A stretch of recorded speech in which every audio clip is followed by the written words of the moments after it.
ನಮಸ್ಕಾರ, ಮೆಗಾ ಸುದ್ದಿಗೆ ಸ್ವಾಗತ. ನಾನು ಹೇಮಕುಮಾರ್. ನೋಡಿ, ಇವತ್ತಿನ ಮೆಗಾ ಸುದ್ದಿಯಲ್ಲಿ ಬಹಳ ಇಂಪಾರ್ಟೆಂಟ್ ವಿಷಯದ ಬಗ್ಗೆ ನಾವು ಚರ್ಚೆಯನ್ನು ಮಾಡ್ತೀವಿ. ನಿಮ್ಗೆಲ್ರಿಗೂ ಕೂಡ ಒಂದು ಗೊಂದಲ ಅಥವಾ ಯಕ್ಷ ಪ್ರಶ್ನೆ ಇರಬಹುದು. ನನ್ನ ಹತ್ರ ದುಡ್ಡಿದೆ, ಹಣ ಇದೆ, ಅದನ್ನು ನಾನು ದುಪ್ಪಟ್ಟು ಮಾಡಿಕೊಳ್ಳೋದು ಹೇಗೆ ನಾನು ಶ್ರೀಮಂತನಾಗಬೇಕು, ಒಬ್ಬ ಸಕ್ಸಸ್ ಉದ್ಯಮಿ ಆಗಬೇಕು ಅಂತಂದರೆ ಏನು ಮಾಡಬೇಕು ಅನ್ನುವಂಥ ಗೊಂದಲ ಇದ್ದೇ ಇರುತ್ತೆ. ಆದರೆ ರಾಜಕಾರಣಿಗಳು ಅಂತ ಬಂದಾಗ ರಾಜಕಾರಣಿಗಳ ಆದಾಯ ಅಂತೂ ದುಪ್ಪಟ್ಟಾಗಿರುತ್ತೆ. 10 ಕೋಟಿ ಇದ್ದಿದ್ದು 100, 200, 1000 ತನಕ ಹೋಗ್ಬಿಡುತ್ತೆ. ಅದು ರಾಜಕಾರಣಿಗಳಷ್ಟೇ ಅಲ್ಲ, ಅವರ ಕುಟುಂಬಸ್ಥರ ಆದಾಯ ಕೂಡ ದ್ವಿಗುಣ ಆಗಿರುತ್ತೆ. ಸೊ ಇದಕ್ಕೆಲ್ಲ ಕಾರಣ ಏನು? ಹಾಗಾದರೆ ರಾಜಕಾರಣಿಗಳು ಇನ್ವೆಸ್ಟ್ ಎಲ್ಲಿ ಮಾಡ್ತಾರೆ? ಸೊ ಏನಿರಬಹುದು, ಇದರ ಹಿಂದೆ ಏನಿರುತ್ತೆ, ಯಾವ ರೀತಿಯಾಗಿ ಅವರ ಕೆಲಸ ಕಾರ್ಯಗಳು ಇರುತ್ತೆ ಅಂತೇಳಿ. ಯಾಕಂದರೆ ಪ್ರತಿಯೊಬ್ಬರ ಹತ್ರನೂ ಕೂಡ ದುಡ್ಡು ಇರುತ್ತೆ, ಬಟ್ ಅದನ್ನು ಹೇಗೆ ಬಳಸ್ಕೊಳ್ಬೇಕು ಅನ್ನೋದು ಭಾಳಷ್ಟು ಜನರಿಗೆ ಗೊತ್ತಿರೋದಿಲ್ಲ. ಹಾಗಾಗಿ ಇವತ್ತಿನ ಕಾರ್ಯಕ್ರಮದಲ್ಲಿ ರಾಜಕಾರಣಿಗಳ ಆದಾಯ ಯಾವ ರೀತಿಯಾಗಿ ಇದೆ, ಸೊ ಯಾಕೆ ಅವರ ಆದಾಯವನ್ನು ದುಪ್ಪಟ್ಟು ಮಾಡಿಕೊಳ್ತಾರೆ, ಎಲ್ಲದರ ಬಗ್ಗೆ ಚರ್ಚೆ ಮಾಡ್ತೀವಿ. ಇದೇ ಇವತ್ತಿನ ವಿಶೇಷ. ಸಂಪತ್ತು ದುಪ್ಪಟ್ಟು, ರಾಜಕಾರಣಿಗಳ ಗುಟ್ಟೇನು?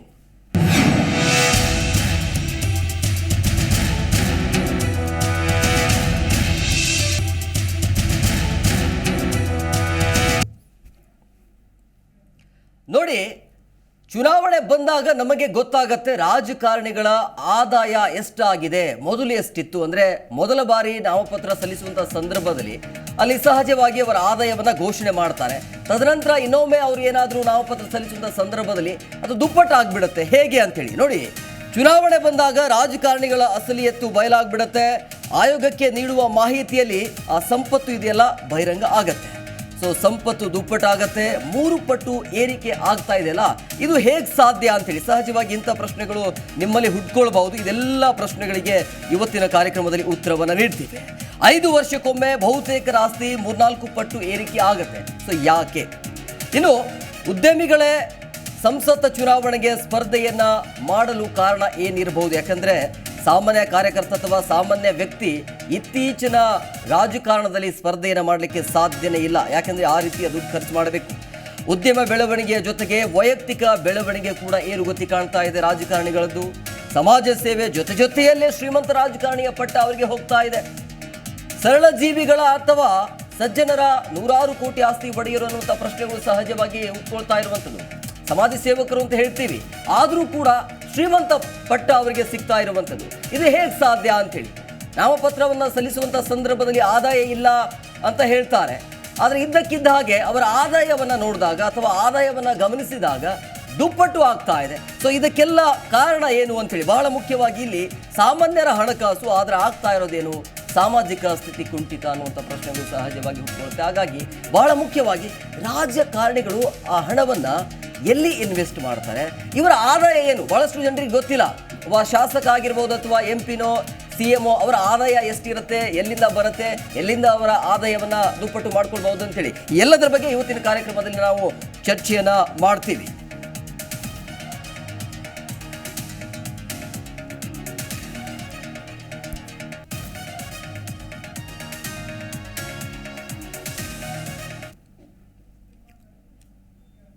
ಈ ಬಗ್ಗೆ ಮಾತನಾಡೋದಕ್ಕೆ ಅತಿಥಿಯವರು ಕೂಡ ಜಾಯ್ನ್ ಆಗಿದ್ದಾರೆ. ನಾನು ಅವ್ರನ್ನ ಕಾರ್ಯಕ್ರಮಕ್ಕೆ ವೆಲ್ಕಮ್ ಮಾಡ್ತೀನಿ. ಮೊದಲನೇದಾಗಿ ಹೈಕೋರ್ಟ್ ವಕೀಲರು ಸುನಿಲ್ ಕುಮಾರ್ ಸರ್, ಕಾರ್ಯಕ್ರಮಕ್ಕೆ ಆತ್ಮೀಯ ಸ್ವಾಗತ.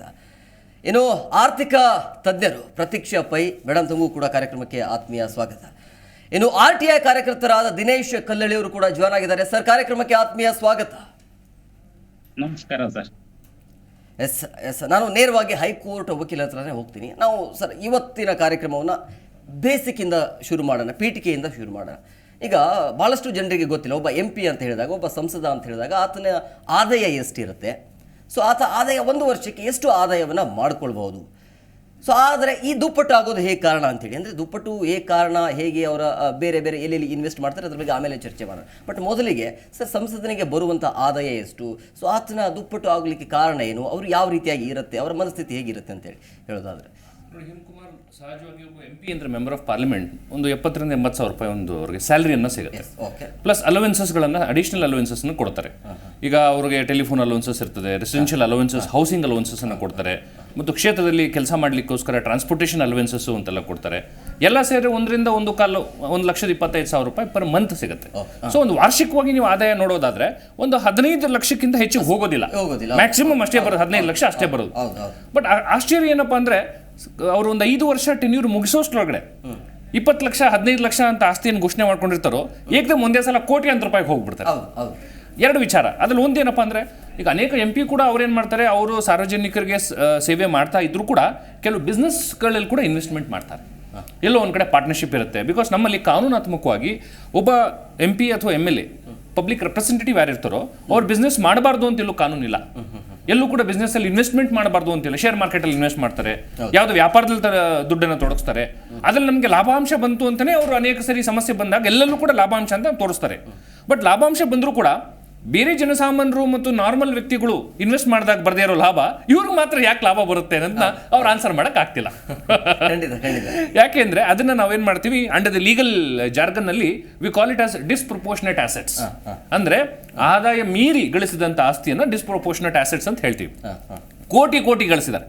ಎಷ್ಟೋ MLAಗಳು MPಗಳು ನೀವು ನೋಡಿದ್ರೆ ಲಕ್ಷದಿಂದ ಶುರು ಮಾಡಿದ್ರು. ಮೊದಲೇ ಎಲೆಕ್ಷನ್ ಎಲ್ಲ ಅವರು ಬರೀ 20 ಲಕ್ಷ 30 ಲಕ್ಷ ಘೋಷಣೆ ಮಾಡಿದ್ರು. ಇವತ್ತಿನ ದಿವಸ 3 ಎಲೆಕ್ಷನ್ ಫೇಸ್ ಮಾಡಿದ್ರೆ 150 500 200 ಕೋಟಿಗಳನ್ನ ಇಡೀ ಫ್ಯಾಮಿಲಿ ಅವರೆಲ್ಲ ಬೆಳೆದು ಬಿಟ್ಟಿರ್ತಾರೆ. ಸೊ ಟು ಬಿ ಫ್ರಾಂಕ್ ನೋಡಕ್ ಹೋದ್ರೆ ಅನೇಕ ಸಲ ಅದು ಡಿಸ್ಪ್ರಪೋರ್ಷನೇಟ್ ಅಸೆಟ್ಸ್ ಇರುತ್ತೆ. ಅದು ನಮ್ಮ ಪ್ರಜೆಗಳ ದುಡ್ಡು, ಪ್ರಜೆಗಳಿಗೋಸ್ಕರ ರಿಲೀಸ್ ಆಗಿರುವಂತ ದುಡ್ಡನ್ನ ಕರಪ್ಷನ್ ಮೆಥಡ್ಗಳಿಂದ ಎಲ್ಲೋ ಒಂದ್ ಕಡೆ ಕಮಿಷನ್ ಬರುತ್ತೋ, ಎಲ್ಲೋ ಒಂದ್ ಕಡೆ ಬೆನಿಫಿಟ್ ತಗೊಂಡಂಥದ್ದು ಅವರು ತಮ್ಮ ಸ್ವಹಿತಾಸಕ್ತಿಗೋಸ್ಕರ ತಮ್ಮ ಆದಾಯವನ್ನು ಮೀರಿ ಗಳಿಸಿರ್ತಾರೆ. ಬಟ್ ಅದನ್ನ ಕಡಿವಾಣ ಹಾಕ್ಲಿಕ್ಕೆ ನಮ್ಮಲ್ಲಿ ಇನ್ಸ್ಟಿಟ್ಯೂಷನ್ಸ್ ಇದೆ. ಲೋಕಾಯುಕ್ತ ಸಂಸ್ಥೆ ಇದೆ, CBI ಇನ್ಸ್ಟಿಟ್ಯೂಷನ್ಸ್ ಇದೆ. ಕೆಲವು ಸಲ ಈ ಸಂಸ್ಥೆಗಳಿಂದ ಪರಿಪೂರ್ಣವಾದಂಥ ಕೆಲಸ ಆಗದಿರೋದ್ರಿಂದ ಇವರು ನಿರರ್ಗಳವಾಗಿ 100ರಿಂದ 500 500ರಿಂದ 1000 ಎಲ್ಲ ಕೋಟಿ ಮಾಡ್ತಾ ಹೋಗ್ತಿದ್ದಾರೆ. ಸಾಮಾನ್ಯ ಜನರುಗಳಿಗೆ ಏನಾಗಿದೆ, ರಾಜಕಾರಣಿ ಅಂದ್ರೆ ಒಂದು ನಂಬಿಕೆನೇ ಹೋಗ್ಬಿಟ್ಟಿದೆ. ನೀವು ನಮಗೆ ಎಲ್ಲ ಆಶ್ವಾಸನೆ ಕೊಟ್ಟು ಬಂದು ನೀವು ಅಧಿಕಾರಕ್ಕೆ ಕೂರ್ತೀರಿ, ನಮ್ಮ ತೋರಿಸ್ತೀರಿ ನೋಡಿ ನಾನು ಎಷ್ಟು ಬಡವ ಇದ್ದೀನಿ, ನನ್ನ ಅಸೆಟ್ಸ್ ಅಂಡ್ ಲಯಬಿಲಿಟೀಸ್ ನೋಡಿ, ಬರೀ 50 ಲಕ್ಷ ಇದೆ ನಂತರ ಏನೂ ಇಲ್ಲ ಅಂದವರು 2-3 ಸಲ ಗೆದ್ದ ಮೇಲೆ 100 ಕೋಟಿ ನಿಂತಿರ್ತೀರಿ. ಅದನ್ನ ಕ್ವಶನ್ ಮಾಡೋರು ಯಾರು? 100 ಕೋಟಿ ಅಷ್ಟೇ ತೋರಿಸ್ತಾರೆ, ಬಟ್ ಖರ್ಚು ಎಷ್ಟು ಮಾಡ್ತಾರೆ? 100 ಕೋಟಿಯಲ್ಲಿ ಇನ್ವೆಸ್ಟ್ ಮಾಡ್ತಾರಲ್ಲ ಅವರು, ಎಲೆಕ್ಷನ್ ಬಂದಾಗ 100 ಕೋಟಿ ಖರ್ಚು ಮಾಡಿಬಿಡ್ತಾರೆ. ಅದೆಲ್ಲ ದುಡ್ಡು ಪಬ್ಲಿಕ್ ಮನಿ ಅಲ್ವಾ? ಈ ನಮ್ಮ ಸಾರ್ವಜನಿಕರು ಅರ್ಥ ಮಾಡ್ಕೊಂಡ್ರೆ ಎಲ್ಲ ಮನಿ ಕೂಡ ಪಬ್ಲಿಕ್ ಮನಿನೇ. ಕೋಟಿ ಬಜೆಟ್ ಅಲ್ಲಿ ರಿಲೀಸ್ ಆಗುವಂತ ಅನುದಾನ, ಆ ಕ್ಷೇತ್ರವಾರು ರಿಲೀಸ್ ಆಗುವಂತ ಅನುದಾನ, ರಸ್ತೆಗಳಿಗೋಸ್ಕರ ಮತ್ತು ಡ್ರೈನೇಜ್ ಸಿಸ್ಟಮ್ಗಳಿಗೋಸ್ಕರ ಮತ್ತು ಎಜುಕೇಶನ್ ಸಿಸ್ಟಮ್ಗೋಸ್ಕರ ರಿಲೀಸ್ ಆಗುವಂತ ಅನುದಾನದಲ್ಲಿ ಎಷ್ಟೋ ಸಲ ಅವ್ರ ಕಾಂಟ್ರಾಕ್ಟರ್ಗಳು ಬೇರೆಯವ್ರ ಜೊತೆ ಒಂದು ಕಮಿಷನ್ ಅನ್ನ ತಗೊಂಡು ಅವ್ರ ಆಸ್ತಿಗಳನ್ನ ಹೆಚ್ಚಿಗೆ ಮಾಡ್ಕೋತಾರೆ. ಅದನ್ನ ನಿಜವಾಗ್ಲೂ ಕಾನೂನಾತ್ಮಕವಾಗಿ ಕಡಿವಾಣ ಹಾಕಿಲ್ಲ ಅಂದ್ರೆ ಮುಂದೆ ಇದು ಅತಿ ದೊಡ್ಡ ಮಾರ್ಕ್ ಆಗಿ ಬೆಳೆಯುತ್ತೆ. It becomes A separate system it self. So ಎಲ್ಲ ಪಾಲಿಸಿಗಳು ಕೂಡ ಸಾರ್ವಜನಿಕರಿಗೇನು ಸಿಗೋದಿಲ್ಲ. ಹಾಗಾಗಿ ಇದು ಕಡಿವಾಣ ಹಾಕಬೇಕು. ಇದಕ್ಕೊಂದು ಕಾನೂನಾತ್ಮಕವಾಗಿ ನಿಲ್ಲಿಸದೇ ಇದ್ರೆ ಖಂಡಿತವಾಗ್ಲೂ democracy will be in greatest danger ಅಂತ ನಾನು ಹೇಳ್ತೀನಿ. ಎಸ್ ಮೇಡಮ್, ಈಗ ಆರ್ಥಿಕ ತಜ್ಞರಾಗಿ ಇದು ಹೇಗೆ ಆದಾಯವನ್ನು ಹೇಗೆ ದುಪ್ಪಟ್ಟು ಮಾಡ್ಕೊಳ್ತಾರೆ ರಾಜಕಾರಣಿಗಳು ಅಂತ? ಸೊ ನಮ್ಮ ಸರ್ ಲಾಯರ್ ಸರ್ ಒಂದು ಏನು ಹೇಳೋದು, ಒಂದು ಸೈಡ್ ಆಫ್ ದ ಕಾಯಿನ್ ಹೇಳಿದ್ರು. So let me talk about the other side. As we all say in our ಇದು democracy, innocent till proven guilty. So innocently ಅಂದರೆ not every money is not black money, every person is not corrupt. And ಇವತ್ತಿಗೆ as on today ಈಗ ನಾವು ಮಾತಾಡ್ತಾ ಇರುವಾಗ ಈ ಎಲ್ಲ candidates ಯಾರಿದ್ದಾರೆ ಅವ್ರಿಗೆ ಗೊತ್ತಿದೆ, ನಾಳೆ ನಾನು ಅಫಿಡವಿಟ್ ಹಾಕಬೇಕು ಎಲೆಕ್ಷನ್ ಕಮಿಷನ್ ಹತ್ರ, ನಾನು ನಂದು ಆಸ್ತಿ ಏನಿದೆ ತೋರಿಸ್ಬೇಕಾಗುತ್ತೆ. This is a public document, ಯಾರು ಬೇಕಾದರೂ ನೋಡ್ಬೋದು, ಯಾರು ಬೇಕಾದರೂ ಚರ್ಚೆ ಮಾಡ್ಬೋದು. ಪ್ಲಸ್ ಅಷ್ಟೇ ಅಲ್ಲ, ನಾವು ಮಾತ್ರ ಚರ್ಚೆ ಮಾಡೋದಲ್ಲ, ಇಲೆಕ್ಷನ್ ಕಮಿಷನ್ ಸಿಂಪಲ್ ವರ್ಡ್ಸಲ್ಲಿ ಹೇಳಬೇಕಾದ್ರೆ ಇನ್ಕಮ್ ಟ್ಯಾಕ್ಸ್ ಡಿಪಾರ್ಟ್ಮೆಂಟಿಗೆ ಕೂಡ ಹೇಳ್ತದೆ ಇದವರು ಕೊಟ್ಟಿದ್ದು ಇದು ಕರೆಕ್ಟ್ ಇದೆ ಇಲ್ಲ ಚೆಕ್ ಮಾಡಿ ಅಂತ. ಅಂದರೆ ಅಲ್ಲಿ ತೋರಿಸಿದ್ದು ಏನದು ಐಟಮ್ಸ್ ಇದೆ, ಇನ್ಕಮ್ಸ್ ಇರಲಿ, ಅಸೆಟ್ಸ್ ಇರಲಿ, movable whatever it is, ಇದು ಅವರು ಇನ್ಕಮ್ ಟ್ಯಾಕ್ಸಿಗೆ ಸಹ ಆಫರ್ ಮಾಡಿದಾರ. Have they, is it legitimate money ಅಂತ ನಾವು ಮಾತ್ರ ಡಿಸ್ಕಸ್ ಮಾಡೋದಲ್ಲ, ಬಟ್ ಇಲೆಕ್ಷನ್ ಕಮಿಷನ್ ಸಹ ಬ್ಯಾಕ್ಗ್ರೌಂಡ್ ಚೆಕ್ಸ್ ಮಾಡ್ತಾ ಇರುತ್ತೆ. So of course when they know that this is a public document, there will be appropriate legal checks for this document. ಆವಾಗ they will be sure to see that, ನಾನೇನು ಹೇಳಬೇಕಂದ್ರೆ ಮನಿ trail ಏನಿರುತ್ತೆ ಅದು clear ಇದ್ದೇ ಇರುತ್ತೆ. There will be a clear money trail, that is not an issue. But ಈಗ ಹೇಗೆ ಇವರದ್ದು ಈಗ ನೆಟ್ವರ್ತ್ ನೀವು ಹೇಳಿದಾಗೆ ಡಬಲ್ ಆಗುದಾ, ಟ್ರಿಪಲ್ ಆಗುದಾ, ವಾಟ್ ಎವರ್. ಅವರು ಇಲೆಕ್ಷನ್ ಕಮಿಷನಿಗೆ ಅಫಿಡವಿಟ್ ಕೊಡುವಾಗ, ಓಕೆ, ಒಂದು ಮನೆ ಇದ್ದರೆ ಅದರದ್ದು ಲೇಟೆಸ್ಟ್ ವ್ಯಾಲ್ಯೂ ಕೊಡಬೇಕಾಗತ್ತೆ. ಈಗ ನಾವು Bangalore candidates if we are considering, ಬ್ಯಾಂಗ್ಳೂರಲ್ಲಿ ಲಾಸ್ಟ್ 5 ಇಯರ್ಸಲ್ಲಿ year on year property prices have risen by 18%. So almost double ಆಗಿದೆ ಈಗ ಪ್ರಾಪರ್ಟಿ ವ್ಯಾಲ್ಯೂ. ನೀವು ಒಂದು ಫ್ಲ್ಯಾಟ್ ಬ್ಯಾಂಗ್ಳೂರಲ್ಲಿ for example in area like JP Nagar ಆವಾಗ 1 ಕೋಟಿಗೆ ತಗೊಂಡಿದ್ದಾದರೆ ಇವತ್ತು ಅದರ ಬೆಲೆ when you go to sell it is 2 crores. ಎಷ್ಟು ನಾವು ನಾರ್ಮಲ್ ಯಾರು ಸಿಟಿಸನ್ಸ್ ಇದ್ದೇವೆ, ನಾವು 5 ವರ್ಷಕ್ಕೆ ಒಂದ್ಸತಿ ನಮ್ಮದು ಪ್ರಾಪರ್ಟಿ ವ್ಯಾಲ್ಯೂ ಮಾಡ್ತಾ ಕೂತ್ಕೊಳ್ಳಲ್ಲ. ಸೊ ನಾನು ಇವತ್ತಿಗೆ 5 ವರ್ಷ ಮುಂಚೆ ನಾನು ಒಂದು ಫ್ಲ್ಯಾಟ್ ತಗೊಂಡಿದ್ದಾದರೆ ಇವತ್ತು ಸಹ ನಾನು ಹೇಳ್ತೇನೆ ನಂದು 1 ಕೋಟಿದ ಫ್ಲ್ಯಾಟ್ ಅಂತ. ಇವತ್ತು ಅದರ ವ್ಯಾಲ್ಯೂ 2 ಕೋಟಿ ಅಂತ ನಾನು ಎಲ್ಲಿ ಹೇಳ್ತಿರೋದಲ್ಲ. Because I don't do a valuation every 5 years, but they have to do it. Okay, ಅಷ್ಟೇ ಅಲ್ಲದೆ ನಮ್ಮದು country is one of the fastest developing economy in the world. Our share markets ಇರಲಿ, ಅವರ್ ಇದು ಏನು money markets basically. So we can see that ಈ candidates, ಸುಮಾರಷ್ಟು candidates they have invested in mutual funds, shares, ಅದರದೆಲ್ಲ value rise ಆಗಿರುತ್ತೆ. It is almost more Dhan double ನಾವು. Okay, ಮಾತಾಡಿ ದಿನೇಶ್ ಅವರ, ಈಗ ಎಲೆಕ್ಷನ್ ಬರುವಂತ ಸಂದರ್ಭದಲ್ಲಿ ಸಹಜವಾಗಿ ಅವರ ಆಸ್ತಿ ಎಷ್ಟಿದೆ ಅನ್ನೋದು ಗೊತ್ತಾಗತ್ತೆ. ಬಟ್ ಚುನಾವಣೆಯಲ್ಲಿ 100-200 ಕೋಟಿ ಖರ್ಚು ಮಾಡ್ತಾರೆ, ಬಟ್ ಅಲ್ಲಿ ಆಸ್ತಿಯನ್ನ ಘೋಷಣೆ ಮಾಡೋದು 10 ಕೋಟಿನೋ 15 ಕೋಟಿನೋ. ಇದು ಹೇಗೆ? ಇದು ಅಂದ್ರೆ ಚುನಾವಣಾ ಆಯೋಗಕ್ಕೂ ಕೂಡ ಇಲ್ಲಿ ಮೋಸ ಆಗ್ತಾ ಇದೆ, ಅಥವಾ ಚುನಾವಣಾ ಆಯೋಗ ಸರಿಯಾದ ರೀತಿಯಲ್ಲಿ ಕೆಲಸ ಮಾಡ್ತಿಲ್ವಾ ಅಂತೇಳಿ ಆ ಒಂದು ಪ್ರಶ್ನೆ ಕೂಡ ಹುಟ್ಕೊಳ್ಳುತ್ತೆ. ಪ್ರತಿ ಶಾಸಕರಿರ್ಬೋದು, ಸಂಸದರಿರ್ಬೋದು, ಅವರ ಚುನಾವಣಾ ಸಂದರ್ಭದಲ್ಲಿ ಸಲ್ಲಿಸುವಂತ ಆಸ್ತಿ ವಿವರಕ್ಕೂ ಪ್ರತಿ ವರ್ಷ ಮಾರ್ಚ್ ಅಂತ್ಯಕ್ಕೆ ಸಲ್ಲಿಸುವಂತ ಆಸ್ತಿ ಘೋಷಣಾ ಪತ್ರ ಲೋಕಾಯುಕ್ತಕ್ಕಿರ್ಬೋದು ಅಥವಾ ಕೇಂದ್ರ ಸರ್ಕಾರದ ಲೋಕಪಾಲ್ಗಿರ್ಬೋದು ಎಷ್ಟು % ಹೆಚ್ಚಳ ಆಗ್ತಿದೆ ಅನ್ನುವಂಥದ್ದನ್ನ ಈ ಸಂಸ್ಥೆಗಳು ಯಾರು ಕೂಡ ಏನು ಮಾಡ್ತಾ ಇಲ್ಲ. ಕಾರಣ ಏನಂತ ಹೇಳಿದ್ರೆ, ಎಷ್ಟು % ಹೆಚ್ಚಳ ಆಗಿದೆ, ಇದು ಯಾವ ರೀತಿ ಹೆಚ್ಚಳ ಆಗಿದೆ, ಕಾನೂನುಬದ್ಧವಾಗಿ ಹೆಚ್ಚಳ ಆಗಿದೆ ಅನ್ನುವಂಥದ್ದನ್ನ ತನಿಖೆ ಮಾಡಬೇಕಾಗಿರುವಂಥದ್ದು ಸ್ಥಳೀಯ ಲೋಕಾಯುಕ್ತ ಸಂಸ್ಥೆ ಮತ್ತು ಕೇಂದ್ರ ಸರ್ಕಾರದ ಲೋಕಪಾಲ್ ಸಂಸ್ಥೆ. ಬಟ್ ಯಾವುದೇ ಸಂಸದರು ಮತ್ತು ಶಾಸಕರ ಮೇಲೆ ಸುಮೋಟೋ ಪ್ರಕರಣವಾಗಿ ಇಷ್ಟು % ಹೆಚ್ಚಳ ಆಗಿದೆ, ಇದು ಕಾನೂನುಬದ್ಧವಾಗಿದೆಯಾ, ಶಿಸ್ತುಬದ್ಧವಾಗಿದೆಯಾ, ಇವರ ಆದಾಯಕ್ಕೆ ಅನುಗುಣವಾಗಿದೆಯಾ ಅನ್ನುವಂಥದ್ದನ್ನ ಯಾರು ಕೂಡ ಇದುವರೆಗೂ ಕೂಡ ಯಾವ ಸಂಸ್ಥೆ ಕೂಡ ಇವ್ರ ಮೇಲೆ ಪ್ರಕರಣ ದಾಖಲು ಮಾಡಿಲ್ಲ. ನಮ್ಮಂತೆಯವರಷ್ಟೇ ಏನು ಮಾಡೋದು, ಲೋಕಾಯುಕ್ತದಲ್ಲಿ ಸಲ್ಲಿಸಿರುವಂತಹ ಆಸ್ತಿ ವಿವರ ಮತ್ತು ಕೇಂದ್ರ ಸರ್ಕಾರ ಸಂಸದರಾಗಿದ್ದರೆ ಕೇಂದ್ರ ಸರ್ಕಾರದ ಅಧೀನದಲ್ಲಿರುವಂತಹ ಸಂಸ್ಥೆಗಳಲ್ಲಿ ಸಲ್ಲಿಸಿರುವಂತಹ ಆಸ್ತಿ ವಿವರ, ಚುನಾವಣಾ ಘೋಷಣಾ ಪತ್ರದಲ್ಲಿರುವಂತಹ ಆಸ್ತಿ ಪತ್ರ ಎಲ್ಲವನ್ನೂ ತೆಗೆದುಕೊಂಡು ಲೋಕಾಯುಕ್ತದಂತಹ ವಿಶೇಷ ನ್ಯಾಯಾಲಯ ಅಥವಾ ಜನಪ್ರತಿನಿಧಿಗಳ ನ್ಯಾಯಾಲಯದಲ್ಲಿ ಪ್ರಕರಣ ದಾಖಲು ಮಾಡ್ತಾ ಇದ್ದೀವಿ. ಆದ್ರೆ ಯಾವ ರೀತಿ ಹೆಚ್ಚಳ ಆಗಿದೆ, ಇವ್ರ ಆಸ್ತಿ ಕಾನೂನುಬದ್ಧವಾಗಿ ಹೆಚ್ಚಳ ಆಗಿದೆಯಾ ಅನ್ನುವಂಥದ್ದನ್ನ ಕೂಡ ಸುಮೋಟೋ ಪ್ರಕರಣದಲ್ಲಿ ದಾಖಲು ಮಾಡಲಿಲ್ಲ. ನೋಡಿ, ನಾನು 2002ರಲ್ಲಿ ಮಾನ್ಯ ಗೌರವಾನ್ವಿತ ಲೋಕಾಯುಕ್ತರಿಗೆ ಸುಮಾರು 3 ಪುಟಗಳ ಒಂದು ದಾಖಲೆ ಬರೀತೇನೆ ಸರ್, ಪತ್ರ ಬರೀತೇನೆ. ಅಧಿಕಾರಿಗಳ ಜನಪ್ರತಿನಿಧಿಗಳದ್ದು ಯಾವ ರೀತಿ ಆಸ್ತಿ ಹೆಚ್ಚಳ ಆಗಿದೆ ಅದನ್ನ ನೀವು ಯಾವ ರೀತಿ ತನಿಖೆ ಮಾಡಬೇಕಾಗಿತ್ತು, ಯಾಕೆ ತನಿಖೆ ಮಾಡ್ತಾ ಇಲ್ಲ ಅಂತೇಳಿ. ಆದ್ರೆ ಮಾನ್ಯ ಗೌರವಾನ್ವಿತ ಲೋಕಾಯುಕ್ತರು ಇದುವರೆಗೂ ಕೂಡ ಯಾವುದೇ ರೀತಿಯಾದಂತ ಒಂದು ಕ್ರಮವನ್ನು ಜರುಗಿಸುವಂತ ಕಾರ್ಯಕ್ಕೆ ಮುಂದಾಗಿಲ್ಲ. ಜನಪ್ರತಿನಿಧಿಗಳು ತಮ್ಮ ಕಚೇರಿ ಮತ್ತು ಅಧಿಕಾರವನ್ನು ದುರುಪಯೋಗ ಪಡಿಸಿಕೊಂಡು ಈ ರೀತಿ ವಾಮ ಮಾರ್ಗದ ಮೂಲಕ ಅಕ್ರಮವಾಗಿ ಆಸ್ತಿನ ಸಂಪಾದನೆ ಮಾಡ್ತಾ ಇದ್ದಾರೆ. ಇದನ್ನ ಪ್ರಶ್ನೆ ಮಾಡುವಂತವ್ರು ಸಾರ್ವಜನಿಕರು ಯಾರು ಕೂಡ ಮುಂದೆ ಬರಲ್ಲ. ಯಾಕೆ ಬೇಕು ನಮಗೆ, ಅವ್ರನ್ನ ವಿರೋಧ ಮಾಡ್ಕೊಂಡು ಯಾಕೆ ನಾವು ಇದನ್ನ ಎದುರಾಕೊಂಡು ನಾವು ಕೆಲಸ ಮಾಡ್ಬೇಕು ಅನ್ನುವಂಥದ್ದು. ನಮ್ಮಂತ ಸಾಮಾಜಿಕ ಕಾರ್ಯಕರ್ತರು ಏನ್ ಮಾಡ್ತೀವಿ, ಅದನ್ನ ಎಲ್ಲಾ ದಾಖಲಾತಿಗಳನ್ನು ಕ್ರೋಢೀಕರಣ ಮಾಡಿಕೊಂಡು ಲೋಕಾಯುಕ್ತದ ವಿಶೇಷ ನ್ಯಾಯಾಲಯ ಅಥವಾ ಜನಪ್ರತಿನಿಧಿಗಳ ವಿಶೇಷ ನ್ಯಾಯಾಲಯದಲ್ಲಿ ಒಂದು ದೂರನ್ನ ದಾಖಲು ಮಾಡ್ತೀವಿ. ಬಟ್ ಅದೇನಾಗುತ್ತೆ, ನಾವು ದೂರ ದಾಖಲು ಮಾಡಿದ್ರೆ ಹೈಕೋರ್ಟ್ ಅಲ್ಲಿ ಸ್ಟೇ ತಗೊಂತಾರೆ, 5 ವರ್ಷ ಆಗುತ್ತೆ. ಮತ್ತೆ ಸುಪ್ರೀಂ ಕೋರ್ಟ್ಗೆ ಹೋಗ್ತಾರೆ, ಅಲ್ಲೊಂದ್ 2 ವರ್ಷ ಆಗುತ್ತೆ. ಹೋರಾಟ ಮಾಡ್ಲಿಕ್ಕೆ ಏನಾಗುತ್ತೆ, ಹಂತವಾಗಿ ಇದಾಗುತ್ತೆ. ಬಟ್ ಅಲ್ಲಿ 7 ವರ್ಷ 5 ವರ್ಷ ಅಲ್ಲೇ ಹೋದಾಗ ಮತ್ತೆ ಇನ್ನೊಂದನ್ನ ನಾವು ಪ್ರಕರಣನ ದಾಖಲು ಮಾಡಕ್ಕಾಗಲ್ಲ, ಆ ಮಟ್ಟಕ್ಕೆ ಆಗ್ತಾ ಇದೆ.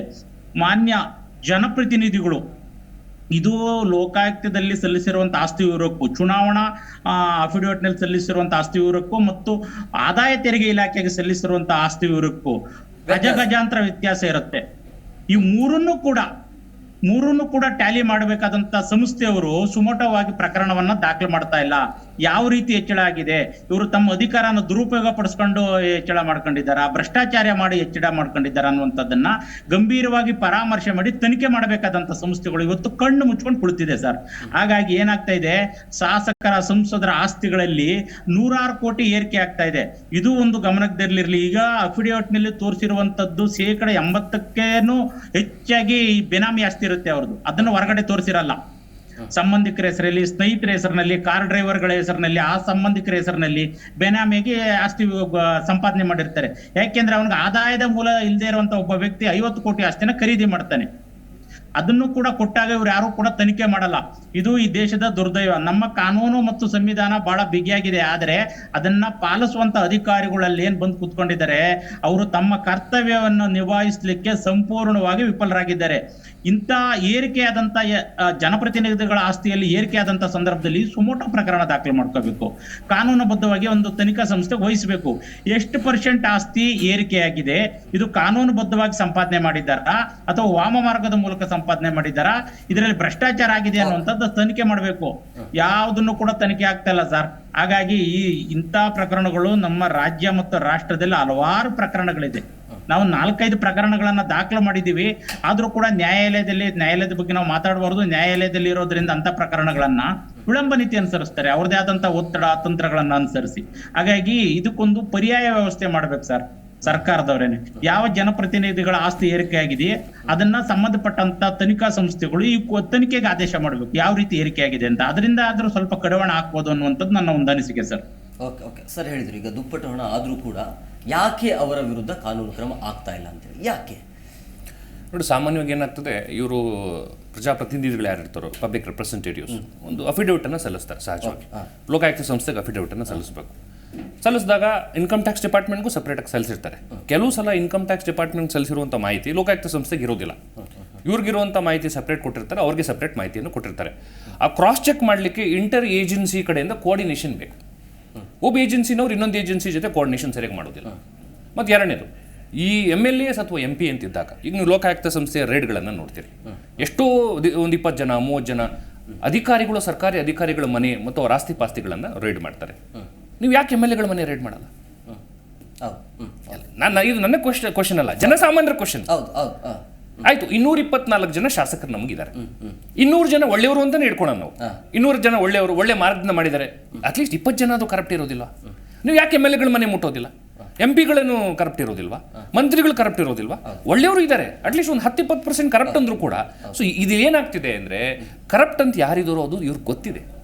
ಅವ್ರು ಮುಟ್ಲಿಕ್ಕೆ ಸಂಸ್ಥೆಯಲ್ಲಿರುವಂಥವ್ರು ಕೆಲವರು ಹೆದರ್ತಾರೆ. ಆ ಹೆದರಿಕೆಯಿಂದ ಏನಾಗ್ತಿದೆ, ಎಲ್ಲೋ ಒಂದು ಕಡೆ ಸಾರ್ವಜನಿಕರಿಗೆ ನ್ಯಾಯ ಕೊಡುವಂಥ ವಿಧಾನದಲ್ಲಿ ನಾವು ಹೇಳುತ್ತಾ ಇದ್ದೀವಿ.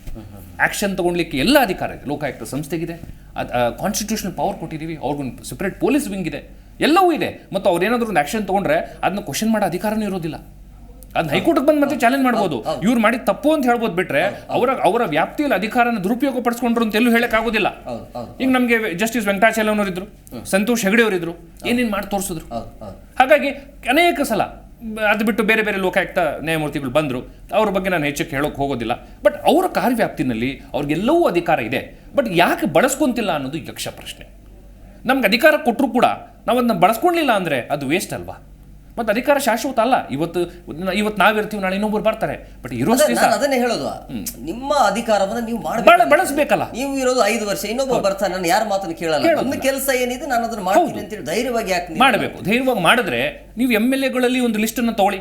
ಅವರು ಫಸ್ಟ್ ಟೈಮ್ ಎಲೆಕ್ಷನ್ ನಿಂತಾಗ ಮತ್ತು ಈಗ ಎಲೆಕ್ಷನ್ಗೆ ಗೆದ್ದಿದ್ದಾರೆ, ಒಂದು ಮೂರು ಸರಿ ಗೆದ್ದಿರ್ತಾರೆ.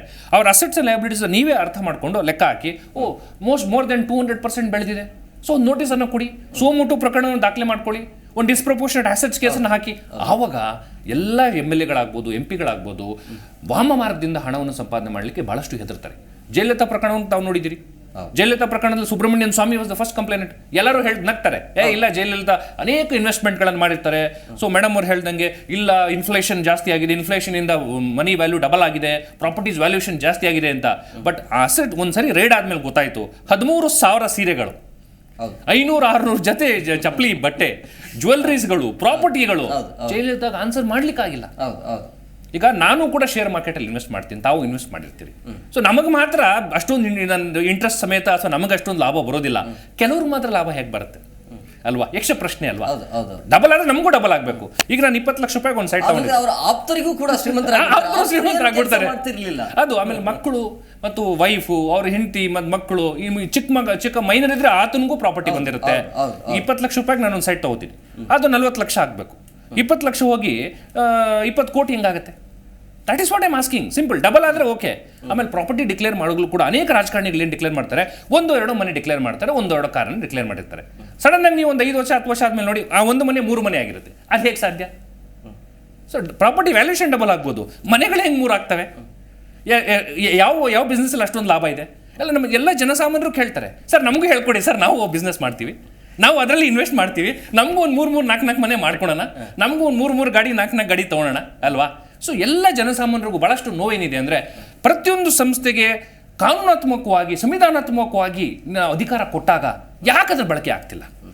ಪಾಪ ಎಷ್ಟೋ ಜನ ಸಾಮಾಜಿಕ ಕಾರ್ಯಕರ್ತರು ಕೇಸ್ಗಳನ್ನು ಹಾಕ್ತಾರೆ, ಪಬ್ಲಿಕ್ ಇಂಟ್ರೆಸ್ಟ್ ಲಿಟಿಗೇಷನ್ ಹಾಕೊಂಡು ವರ್ಷಾನ್ಗಟ್ಲೆ ಫೈಟ್ ಮಾಡ್ತಾ ಹೋಗ್ತಾರೆ, ಅಂತಿಮವಾಗಿ ನ್ಯಾಯ ಸಿಗೋದು. ನಮ್ಮ ದುರ್ದೈವ ನೋಡಿ, ಈಗ ರಾಜಕಾರಣಿಗಳು ಮಾತನಾಡ್ತಾರೆ, ಆತ ಹಂಗ್ ಮಾಡ್ದ ಇವ್ನು ಹಂಗ್ ಮಾಡ್ದ ಅಂತೇಳಿ, ಆದ್ರೆ ಯಾವೊಬ್ಬ ರಾಜಕಾರಣಿ ಆತನ ಸಂಪತ್ತು ಹೇಗೆ ದುಪ್ಪಟ್ಟಾಯ್ತು ಅಂತೇಳಿ ಇದುವರೆಗೂ ಪ್ರಶ್ನೆ ಮಾಡಲ್ಲ.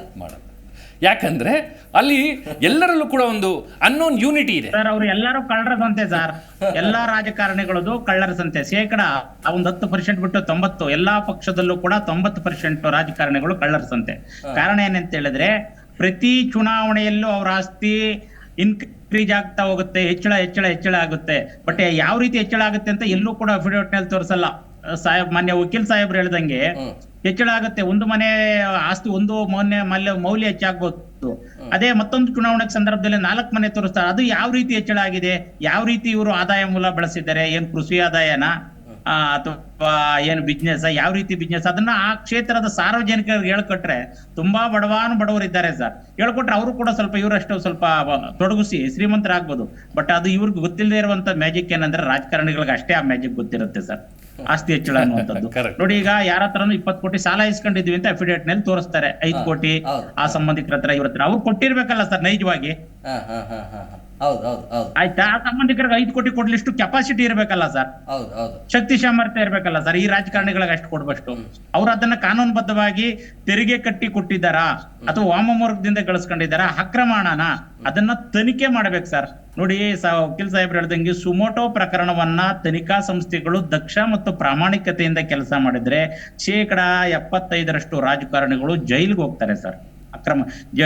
ಅಕ್ರಮ ಆಸ್ತಿ ಪ್ರಕರಣದಲ್ಲಿ ಜಯಲಲಿತಾ ಪ್ರಕರಣ ಒಂದು ಬಹಳ ನಿದರ್ಶನ ಸರ್.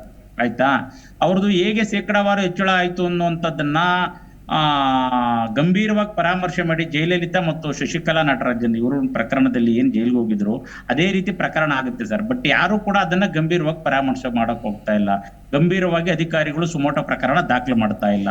ಹಾಗಾಗಿ ಸಾಮಾನ್ಯವಾಗಿ ಸಾಮಾಜಿಕ ಕಾರ್ಯಕರ್ತರು ಅಥವಾ ಅರಟಿ ಕಾರ್ಯಕರ್ತರು ದೂರು ದಾಖಲು ಮಾಡಿದ್ರು ಕೂಡ ನ್ಯಾಯಾಲಯದಲ್ಲಿ ಹಲವಾರು ವರ್ಷಗಳು ಎಳೆಯುತ್ತೆ ಸರ್. ಹಾಗಾಗಿ ಏನಾಗ್ತಾ ಇದೆ, ಸರ್ಕಾರನೇ ಇದಕ್ಕೆ ಒಂದು ಸ್ವತಂತ್ರವಾದಂತ ಒಂದು ತನಿಖಾ ಸಂಸ್ಥೆನ ನೇಮಿಸ್ಬೇಕಾಗುತ್ತೆ ಸರ್. ಯಾರ್ದು ಹೆಚ್ಚಳ ಆಗಿದೆಯೋ ಅಂತ ರಾಜಕಾರಣಿಗಳ ಆಸ್ತಿಯನ್ನ ತನಿಖೆಗೆ ವಹಿಸ್ಬೇಕು, ಕೂಡಲೇ ತನಿಖೆಗೆ ವಹಿಸ್ಬೇಕು. ಅದರಲ್ಲೂ ಕೂಡ ದಕ್ಷ ಮತ್ತು ಪ್ರಾಮಾಣಿಕ ಅಧಿಕಾರಿಗಳ ತಂಡನೇ ನೇಮಿಸ್ಬೇಕಾಗುತ್ತೆ. ಯಾಕೆಂದ್ರೆ ಅಧಿಕಾರಿಗಳು ಮಹಾನ್ ಭ್ರಷ್ಟರಿದ್ದಾರೆ. ಕೆಲವು ಅಧಿಕಾರಿಗಳು ರಾಜಕಾರಣಿಗಳ ಕೃಪಾ ಕಟಾಕ್ಷದಿಂದ ಆಯಾಕಟ್ನ ಹುದ್ದೆಗೆ ಬಂದಿರ್ತಾರೆ. ಹಾಗಾಗಿ ಏನ್ ಮಾಡ್ತಾರೆ ಅಂದ್ರೆ, ಆಯಾಕಟ್ನ ಹುದ್ದೆಗೆ ಬಂದಿರುವಂತ ಅಧಿಕಾರಿಗಳು ಅವ್ರ ಕೃಪಾ ಕಟಾಕ್ಷ ಇರೋದ್ರಿಂದ ಅವ್ರಿಗೆ ಸಂಪೂರ್ಣವಾಗಿ ಸಹಾಯ ಮಾಡುವಂತ ಒಂದು ಮನಸ್ಥಿತಿ ಉಳ್ಳವರಾಗಿರ್ತಾರೆ. ಹಾಗಾಗಿ ಅಕ್ರಮ ಆಸ್ತಿ ಎನ್ನುವಂಥದ್ದನ್ನ ತನಿಖೆ ಮಾಡ್ಬೇಕು ಅನ್ನುವಂತ ಸಂದರ್ಭದಲ್ಲಿ ಸರ್ಕಾರಕ್ಕೆ ಇಚ್ಛಾಶಕ್ತಿ ಇರಬೇಕು. ಈ ಕೂಡ್ಲೇನೆ ನಾನು ತಮ್ಮ ಮಾಧ್ಯಮದ ಮೂಲಕ ಒತ್ತಾಯ ಮಾಡ್ತೇನೆ, ಏನಂದ್ರೆ ಸಾರ್ವಜನಿಕರು ಅವ್ರಿಗೆ ಯಾರಿಗೆ ಅಕ್ರಮ ಆಸ್ತಿ ಬಗ್ಗೆ ಮಾಹಿತಿ ಇರುತ್ತೋ ಅದನ್ನ ಧೈರ್ಯವಾಗಿ ಸಂಬಂಧಪಟ್ಟಂತ ತನಿಖಾ ಸಂಸ್ಥೆಗಳಿಗೆ ದೂರು ಕೊಡಿ, ಏನೂ ಆಗಲ್ಲ. ಆಯ್ತಾ, ನೀವು ದೂರು ಕೊಟ್ಟು ಹೋರಾಟ ಮಾಡಿ ನೋಡಿ. ಕಾನೂನು ನಿಮ್ಗೆ ಆದಂತ ಒಂದು ಗೌರವ ಕೊಡುತ್ತೆ. ಕಾನೂನು ದೇಶದಲ್ಲಿ ಎಲ್ಲರಿಗೂ ಒಂದೇ ಆಗಿದೆ. ನಿಮ್ಗೆ ನ್ಯಾಯ ಸಿಗೋದು ವಿಳಂಬ ಆಗ್ಬೋದು, ಬಟ್ ಹೋರಾಟ ಮಾಡ್ಬೇಕು ಸರ್. ಹಾಗಾಗಿ ನಮ್ಮ ಜನರಿಗೆ ಆ ಮನಸ್ಥಿತಿ ಬರಬೇಕು ಸರ್. ಹಾಗಾಗಿ ಈ ಸಂದರ್ಭದಲ್ಲಿ ಹೇಗೆ ಆಸ್ತಿ ಹೆಚ್ಚಳ ಆಗ್ತಾ ಇದೆ ಅನ್ನುವಂಥದ್ದು ಜನರಿಗೆ ಬಹಳ ಯಕ್ಷ ಪ್ರಶ್ನೆ ಆಗ್ತದೆ. ಅಫಿಡವಿಟ್ ನಲ್ಲಿ ಅಥವಾ ಎಲ್ಲ ಇದರಲ್ಲೂ ನೋಡ್ತಾರೆ, ನೋಡ್ಬಿಟ್ಟು ಹಾಗೆ ಸುಮ್ಮನೆ ಆಗ್ತಾ ಇದೆ. ಇದೊಂದು ದುರ್ದೈವದ ಸಂಗತಿ ಅಂತ ನಾನು ಈ ಸಂದರ್ಭದಲ್ಲಿ ಹೇಳ್ಬೋದು. ಸೊ ಸರ್, ಫ್ಯೂ ಪಾಯಿಂಟ್ಸ್ ಏನಂತ ಹೇಳಿದ್ರೆ, as far as affidavit is concerned, ಅದರಲ್ಲಿ ನಾನು ಹೇಳೋದು, ಬಿಕಾಸ್ ಎಲ್ಲರಿಗೂ ಗೊತ್ತುಂಟು ಅಫಿಡವಿಟ್ ಅಲ್ಲಿ ಟ್ರೇಲ್ ಸಿಗತ್ತೆ. ಅದರ್ ದ್ಯಾನ್ ಅಫಿಡವಿಟ್ ಏನಾದರೂ ಸರ್ ಹೇಳಿದಾಗೆ ಬೇನಾಮಿ ಪ್ರಾಪರ್ಟೀಸ್ ಏನಾದರೂ ಇದ್ರೆ ಅದಕ್ಕೆ RTI ಆ್ಯಕ್ಟ್ ಇದೆ. We can put RTI and we can try to understand the trail. But affidavit ಅಲ್ಲಿ ಇವರು ಏನು ದುಪ್ಪಟ್ಟು ಅವ್ರು ಟ್ರಿಪಲ್ ವಾಟೆವರ್ 4 times ಏನು ಅದು ತೋರಿಸ್ತಾರ, ಅದಕ್ಕೆ ಮನಿ ಟ್ರೇಲ್ ಕ್ಲಿಯರ್ ಇದ್ದೇ ಇರುತ್ತೆ. ಬಿಕಾಸ್ ಅವ್ರಿಗೆ ಗೊತ್ತುಂಟು that is a public document ಅಂತ ಹೇಳಿ. So money wise okay. ಮತ್ತು ಇನ್ನೊಂದು ಅಫಿಡವಿಟಲ್ಲಿ ಮನಿ ಟ್ರೈಲ್ ಇದ್ದರೂ ಕೂಡ ಹೇಗೆ ಅದು ಅಷ್ಟೊಂದು ಹೆಚ್ಚಾಗ್ತಾ ಇದೆ, ಬಿಕಾಸ್ ಸರ್ ಹೇಳಿದಾಗೆ they might be into certain entrepreneurship, partnership, venture capitalists. ಈಗ ನೀವು ನೋಡಿರ್ಬೋದು sir, in Bangalore itself ನೀವು ಇವತ್ತು ಹಾಕಿದ 1 ಲಕ್ಷ ನಾಳೆಗೆ 10 ಕೋಟಿ ಆಗುತ್ತೆ ಇನ್ ಸ್ಟಾರ್ಟಪ್ಸ್. ಅಂಥ ಸ್ಟಾರ್ಟಪ್ಸಲ್ಲಿ ಕೂಡ ಇನ್ವೆಸ್ಟ್ ಮಾಡೋರಿದ್ದಾರೆ. ಯಾಕೆ? ಬಿಕಾಸ್ ಅವ್ರು ಎಲ್ಲಾದರೂ ಸ್ವಲ್ಪ ಸೀನಿಯರ್ ಜನ ಇದ್ದರೆ ಅವರ ಮಕ್ಕಳು ಅಥವಾ ಅವರಿಗೆ ಫೈನಾನ್ಷಿಯಲ್ ಅಡ್ವೈಸರ್ಸ್ ಇದ್ದಾರೆ ಅವರಿಗೆ ಹೆಲ್ಪ್ ಔಟ್ ಮಾಡಲಿಕ್ಕೆ. ಇನ್ಫ್ಯಾಕ್ಟ್ ಈವನ್ ನಾವು ಫಿಲ್ಮ್ ಇಂಡಸ್ಟ್ರೀಸಲ್ಲಿ ನೋಡಿದರೆ 30 ವರ್ಷ ಹಿಂದೆ ನೀವು ನೋಡಿದರೆ ಫಿಲ್ಮ್ ಆ್ಯಕ್ಟರ್ಸ್ ನಾವು ನೋಡ್ತಾ ಇದ್ವಿ ನ್ಯೂಸ್, ಎಲ್ಲ ಸಿಕ್ಕಿದ ಹಣ ಎಲ್ಲ ಇದಾಗಿ ಅವ್ರು ರೋಡ್ ಮೇಲೆ ಬಂದಿದ್ದಾರಂತ. But today you can see film actors also who are going into entrepreneurships, coming out with IPOs. Okay, ಮಾತಾಡೋಣ, ಬ್ರೇಕ್ ತೊಗೊಂಡು ಬಂದ್ಬಿಡ. ಎಸ್ ಸ್ನೇಹಿತರೆ, ಈ ರಾಜಕಾರಣ ಅಂತ ಬಂದಾಗ ರಾಜಕಾರಣದಲ್ಲಿ ಪ್ರವೇಶ ಮಾಡಬೇಕು ಅಂತಂದ್ರೆ ಉದ್ಯಮಿಗಳೇ ಆಗಬೇಕು ಅನ್ನುವಂಥ ಪರಿಸ್ಥಿತಿ ಆಗ್ಬಿಟ್ಟಿದೆ. ಯಾಕಂದ್ರೆ ಒಬ್ಬ ಸಾಮಾನ್ಯ ಮನುಷ್ಯ ರಾಜಕಾರಣಕ್ಕೆ ಪ್ರವೇಶ ಮಾಡೋದಂತೂ ಅಷ್ಟು ಸುಲಭ ಅಲ್ಲ. ಸೊ ಇದು ಹೇಗೆ ಉದ್ಯಮಿಗಳೇ ಯಾಕೆ ಆಗಿರಬೇಕು, ಎಷ್ಟು ಅಮೌಂಟ್ ಬೇಕು ನೀವು ರಾಜಕಾರಣಕ್ಕೆ ಪ್ರವೇಶ ಮಾಡಬೇಕು ಅಂದರೆ ನಿಮ್ಮ ಹತ್ರ ಎಷ್ಟು ಆಸ್ತಿ ಇರಬೇಕು? ಇನ್ನೊಂದು ಪ್ರಶ್ನೆ ಏನು ಅಂತಂದ್ರೆ, ಈಗ ಈ ರಾಜಕಾರಣಕ್ಕೆ ಪ್ರವೇಶ ಮಾಡಬೇಕು ಅಂತಂದ್ರೆ ಒಬ್ಬ ಸಾಮಾನ್ಯ ಮನುಷ್ಯ ಪ್ರವೇಶ ಮಾಡೋಕ್ಕಂತೂ ಆಗೋದಿಲ್ಲ. ಯಾಕಂದ್ರೆ ಸಿಕ್ಕಾಪಟ್ಟೆ ದುಡ್ಡು ಖರ್ಚು ಮಾಡಬೇಕು. ನೀನು ಆಸ್ತಿ 5 ಕೋಟಿ ಘೋಷಣೆ ಮಾಡಿದ್ರು ಕೂಡ ಹೊರಗಡೆ 10 ಕೋಟಿ ಖರ್ಚು ಮಾಡಬೇಕು. ಸೊ ಆ ರೀತಿಯ ಪರಿಸ್ಥಿತಿ ಇದೆ. ಹಾಗಾಗಿ ರಾಜಕಾರಣಕ್ಕೆ ಪ್ರವೇಶ ಮಾಡಬೇಕು ಅಂತಂದ್ರೆ ನಾನು ಉದ್ಯಮಿನೇ ಆಗಬೇಕಾ, ಯಾಕಂದ್ರೆ ದುಡ್ಡುಗಾರನೇ ಆಗಬೇಕಾ ಅಂತೇಳಿ? ಈಗ ನೋಡಿ, ರಾಜಕೀಯ ಅನ್ನೋದು ಮೊದಲೇನಾಗ್ತಿತ್ತು ಅಂದರೆ, ರಾಜಕೀಯ ಅಂದರೆ ಒಂದು ಸಾಮಾಜಿಕ ಸೇವೆ ಅಂತ ಜನ ಭಾವಿಸಿದ್ರು. ಅಲ್ಲೊಂದು ಸೇವೆ ಮಾಡ್ಲಿಕ್ಕೆ ಹೋಗೋಣ, ಸಮಾಜದಲ್ಲಿ ಒಂದು ಅನೇಕ ಬದಲಾವಣೆ ತರಬೇಕು. ನಾನು ನನ್ನ ವೃತ್ತಿ ಧರ್ಮದಲ್ಲಿ ಎಷ್ಟೋ ಒಂದು ಸಾಧನೆಯನ್ನು ಮಾಡಿದ್ದೀನಿ. ನನ್ನ ಸಮಾಜದಿಂದ ಭಾಳಷ್ಟು ವಿಚಾರಗಳಲ್ಲಿ ಪಡ್ಕೊಂಡಿದ್ದೀನಿ. ನಾನು ಸಮಾಜದಲ್ಲಿ ನನಗೆ ವಿದ್ಯಾಭ್ಯಾಸ ಸಿಕ್ಕಿದೆ, ಉದ್ಯೋಗ ಸಿಕ್ಕಿದೆ, ಎಲ್ಲವೂ ಸಮಾಜ ನನಗೆ ಕೊಟ್ಟಿದೆ. ನಾನು ಸಮಾಜಕ್ಕೆ ನಾವು ಕೊಡುಗೆ ವಾಪಸ್ ಕೊಡಬೇಕಲ್ಲ. ಹಾಗಾಗಿ ಸಾಮಾಜಿಕ ಸೇವೆ ಅಂತ ಜನ ಹೋಗ್ತಿದ್ರು. ಈಗೇನಾಗ್ತಿದೆ, ಎಲ್ಲ ಕ್ಯಾಂಡಿಡೇಟ್ಸ್ಗಳನ್ನ ತಾವು ನೋಡ್ತಾ ಹೋದರೆ ಎಲ್ಲರೂ ಕೂಡ ಯಾವುದೋ ಲೆವೆಲಲ್ಲಿ ಒಂದು ಉದ್ಯಮಿ ಆಗಿರ್ತಾರೆ, ಇಂಡಸ್ಟ್ರಿಯಲಿಸ್ಟ್ ಆಗಿರ್ತಾರೆ, ಅಗ್ರಿಕಲ್ಚರಿಸ್ಟ್ ಆಗಿರ್ತಾರೆ, ಬಿಸ್ನೆಸ್ ಮೆನ್ಗಳಾಗಿರ್ತಾರೆ. ಸೊ ದುಡ್ಡಿದ್ದವನೇ ರಾಜಕೀಯಕ್ಕೆ ಹೋಗ್ಲಿಕ್ಕೆ ಆತ ಅರ್ಹ.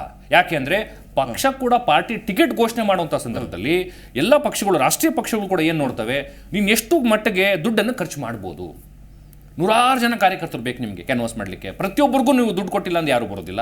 ಒಂದು ಯೂನಿಯನ್ ಲೀಡರ್ ಬರ್ತಾರೆ ಅಂದ್ರೆ 1000 ಜನ ನೀವು ಸೇರಿಸಬೇಕಾಗ್ತದೆ. ಎಲ್ಲರಿಗೂ ಊಟ ಮತ್ತು ದುಡ್ಡನ್ನು ಕೊಡಲೇಬೇಕು. ಕೋಟಿ ರೂಪಾಯಿಗಳನ್ನು ಖರ್ಚು ಮಾಡಬೇಕಾಗ್ತದೆ. ಅದು ಅನಿರೀಕ್ಷಿತವಾಗಿ ಏನೋ ಬಂದ್ಬಿಟ್ಟಿದೆ ಆ ಥರ. ಮತ್ತು ನಮ್ಮ ಜನಸಾಮಾನ್ಯರಲ್ಲೂ ಕೂಡ ಒಂದು ಯಾವ ಥರ ಬಂದ್ಬಿಟ್ಟಿದೆ ಅಂದರೆ, ಒಂದು ಎಲೆಕ್ಷನ್ ನಿಂತಿದ್ದಾರೆ, ದೊಡ್ಡ ವ್ಯಕ್ತಿ ನಿಂತಿದ್ದಾರೆ, ಸಿಕ್ಕಾಪಟ್ಟೆ ದುಡ್ಡಿರೋವಂಥವ್ರು, ಅವ್ರ ಹತ್ರ ಹೋದರೆ ನಮಗೂ ಕೂಡ ಅಟ್ಲೀಸ್ಟ್ ಒಂದು 15 ದಿವಸ ಒಳ್ಳೆ ದುಡ್ಡನ್ನು ಸಿಗುತ್ತೆ, ಊಟ ತಿಂಡಿಗೆ ಒಂದು ವ್ಯವಸ್ಥೆ ಆಗ್ತದೆ ಅಂತ ಹೇಳಿ ಈಗ ಅನೇಕ ಚಾನೆಲ್ಗಳಲ್ಲಿ ತೋರಿಸ್ತಾ ಇದ್ದಾರೆ. ಗಾರೆ ಕೆಲಸದವರು ಮತ್ತು ಅಗ್ರಿಕಲ್ಚರ್ಗೆ ಜನನೇ ಸಿಗ್ತಿಲ್ಲ, ಎಲ್ಲರೂ ಎಲೆಕ್ಷನ್ ಡ್ಯೂಟಿಲಿದ್ದಾರೆ. ಹಾಗಿದ್ದಾಗ ಸಾಮಾನ್ಯರು, ಮಿಡಲ್ ಕ್ಲಾಸ್ ಅವರು ಅಥವಾ ಬಡವರು ಎಲೆಕ್ಷನ್ ನಿಲ್ಲಿಕ್ಕೆ ಆಗ್ತದೆ. ಅವರು ಜೊತೆಲಿರೋ ತಮ್ಮ ಕಾರ್ಯಕರ್ತರಿಗೆ ದುಡ್ಡು ಕೊಡೋಕ್ಕಾಗಲ್ಲ ಡೈಲಿ ಪ್ರತಿ ದಿವಸ. ಅದನ್ನ ಲಂಚ ಅಂತ ಕೊಡುವಂತ ಅವಶ್ಯಕತೆ ಇಲ್ಲ. ಒಂದು ದಿವಸ ಫುಲ್ ನನ್ನ ಜೊತೆ ಕೆಲಸ ಮಾಡಿದಾಗ ಅವನಿಗೊಂದು ಪೇಮೆಂಟ್ ಅಂತ ಆದ್ರೂ ಕೊಡ್ಬೇಕಾ, ಊಟ ತಿಂಡಿ ಅಂತ ಕೊಡ್ಬೇಕಾ. ಮತ್ತು ಈ ವ್ಯಾಪ್ತಿ ಕೂಡ, ಕ್ಷೇತ್ರಗಳ ವ್ಯಾಪ್ತಿ, MLA ಕ್ಷೇತ್ರಗಳ ವ್ಯಾಪ್ತಿ, MP ಕ್ಷೇತ್ರಗಳ ವ್ಯಾಪ್ತಿ ತುಂಬಾ ದೊಡ್ಡದಿರುತ್ತದೆ, ಬಹಳಷ್ಟು ದೊಡ್ಡದಾಗಿದೆ ಬೆಂಗಳೂರಿನಲ್ಲಿ. ಸೊ ಏರಿಯಾಗೆ ನೀವು 4-5 ಆಟೋಗಳು ಅಥವಾ ವ್ಯಾನ್ಗಳನ್ನು ಹಾಕಿ ನೀವು ಕ್ಯಾನ್ವಾಸ್ ಮಾಡ್ತಾ ಹೋಗಬೇಕು, ಪಾಂಪ್ಲೆಟ್ಗಳನ್ನು ಪಬ್ಲಿಷ್ ಮಾಡಬೇಕು, ನಿಮ್ಮ ಬ್ರೋಚರ್ಗಳು, ಮ್ಯಾನಿಫೆಸ್ಟೋಗಳು ಮತ್ತು ಆನ್ಲೈನ್ನಲ್ಲಿ ಅಡ್ವರ್ಟೈಸ್ಮೆಂಟ್ಸ್ಗಳು. ಈ TV ಚಾನೆಲ್ಗಳಲ್ಲಿ ನೀವು ಅಡ್ವರ್ಟೈಸ್ಮೆಂಟ್ ಕೊಡಬೇಕು ಅಂದ್ರೆ 10 ಸೆಕೆಂಡ್ಗೆ ಮಿನಿಮಮ್ ಅಂದ್ರೆ 50,000 ಚಾರ್ಜ್ ಮಾಡ್ತಾರೆ. 20 ಸೆಕೆಂಡ್ಗೆ ಅಂದ್ರೆ 1 ಲಕ್ಷ ಚಾರ್ಜ್ ಮಾಡ್ತಾರೆ. ಸಾಮಾನ್ಯದವ್ರು ಪಾಪ ಎಲ್ಲಿಂದ ಕೊಡ್ಲಿಕ್ಕಾಗ್ತದೆ ಅಲ್ವಾ? ಸೊ ಎಲ್ಲ ಡಿಜಿಟಲ್ ಅಲ್ಲಿ, ನ್ಯೂಸ್ ಪೇಪರ್ ಅಲ್ಲಿ ತಾವು ಒಂದು ಆರ್ಟಿಕಲ್ ಹಾಕಿಸ್ಬೇಕು, ಲಕ್ಷ ರೂಪಾಯಿ ಕೇಳ್ತಾರೆ. ಸೊ ಸಾಮಾನ್ಯದವ್ರು ಪಾಪ ಎಲ್ಲಿಂದ ಕೊಡ್ಲಿಕ್ಕಾಗ್ತದೆ?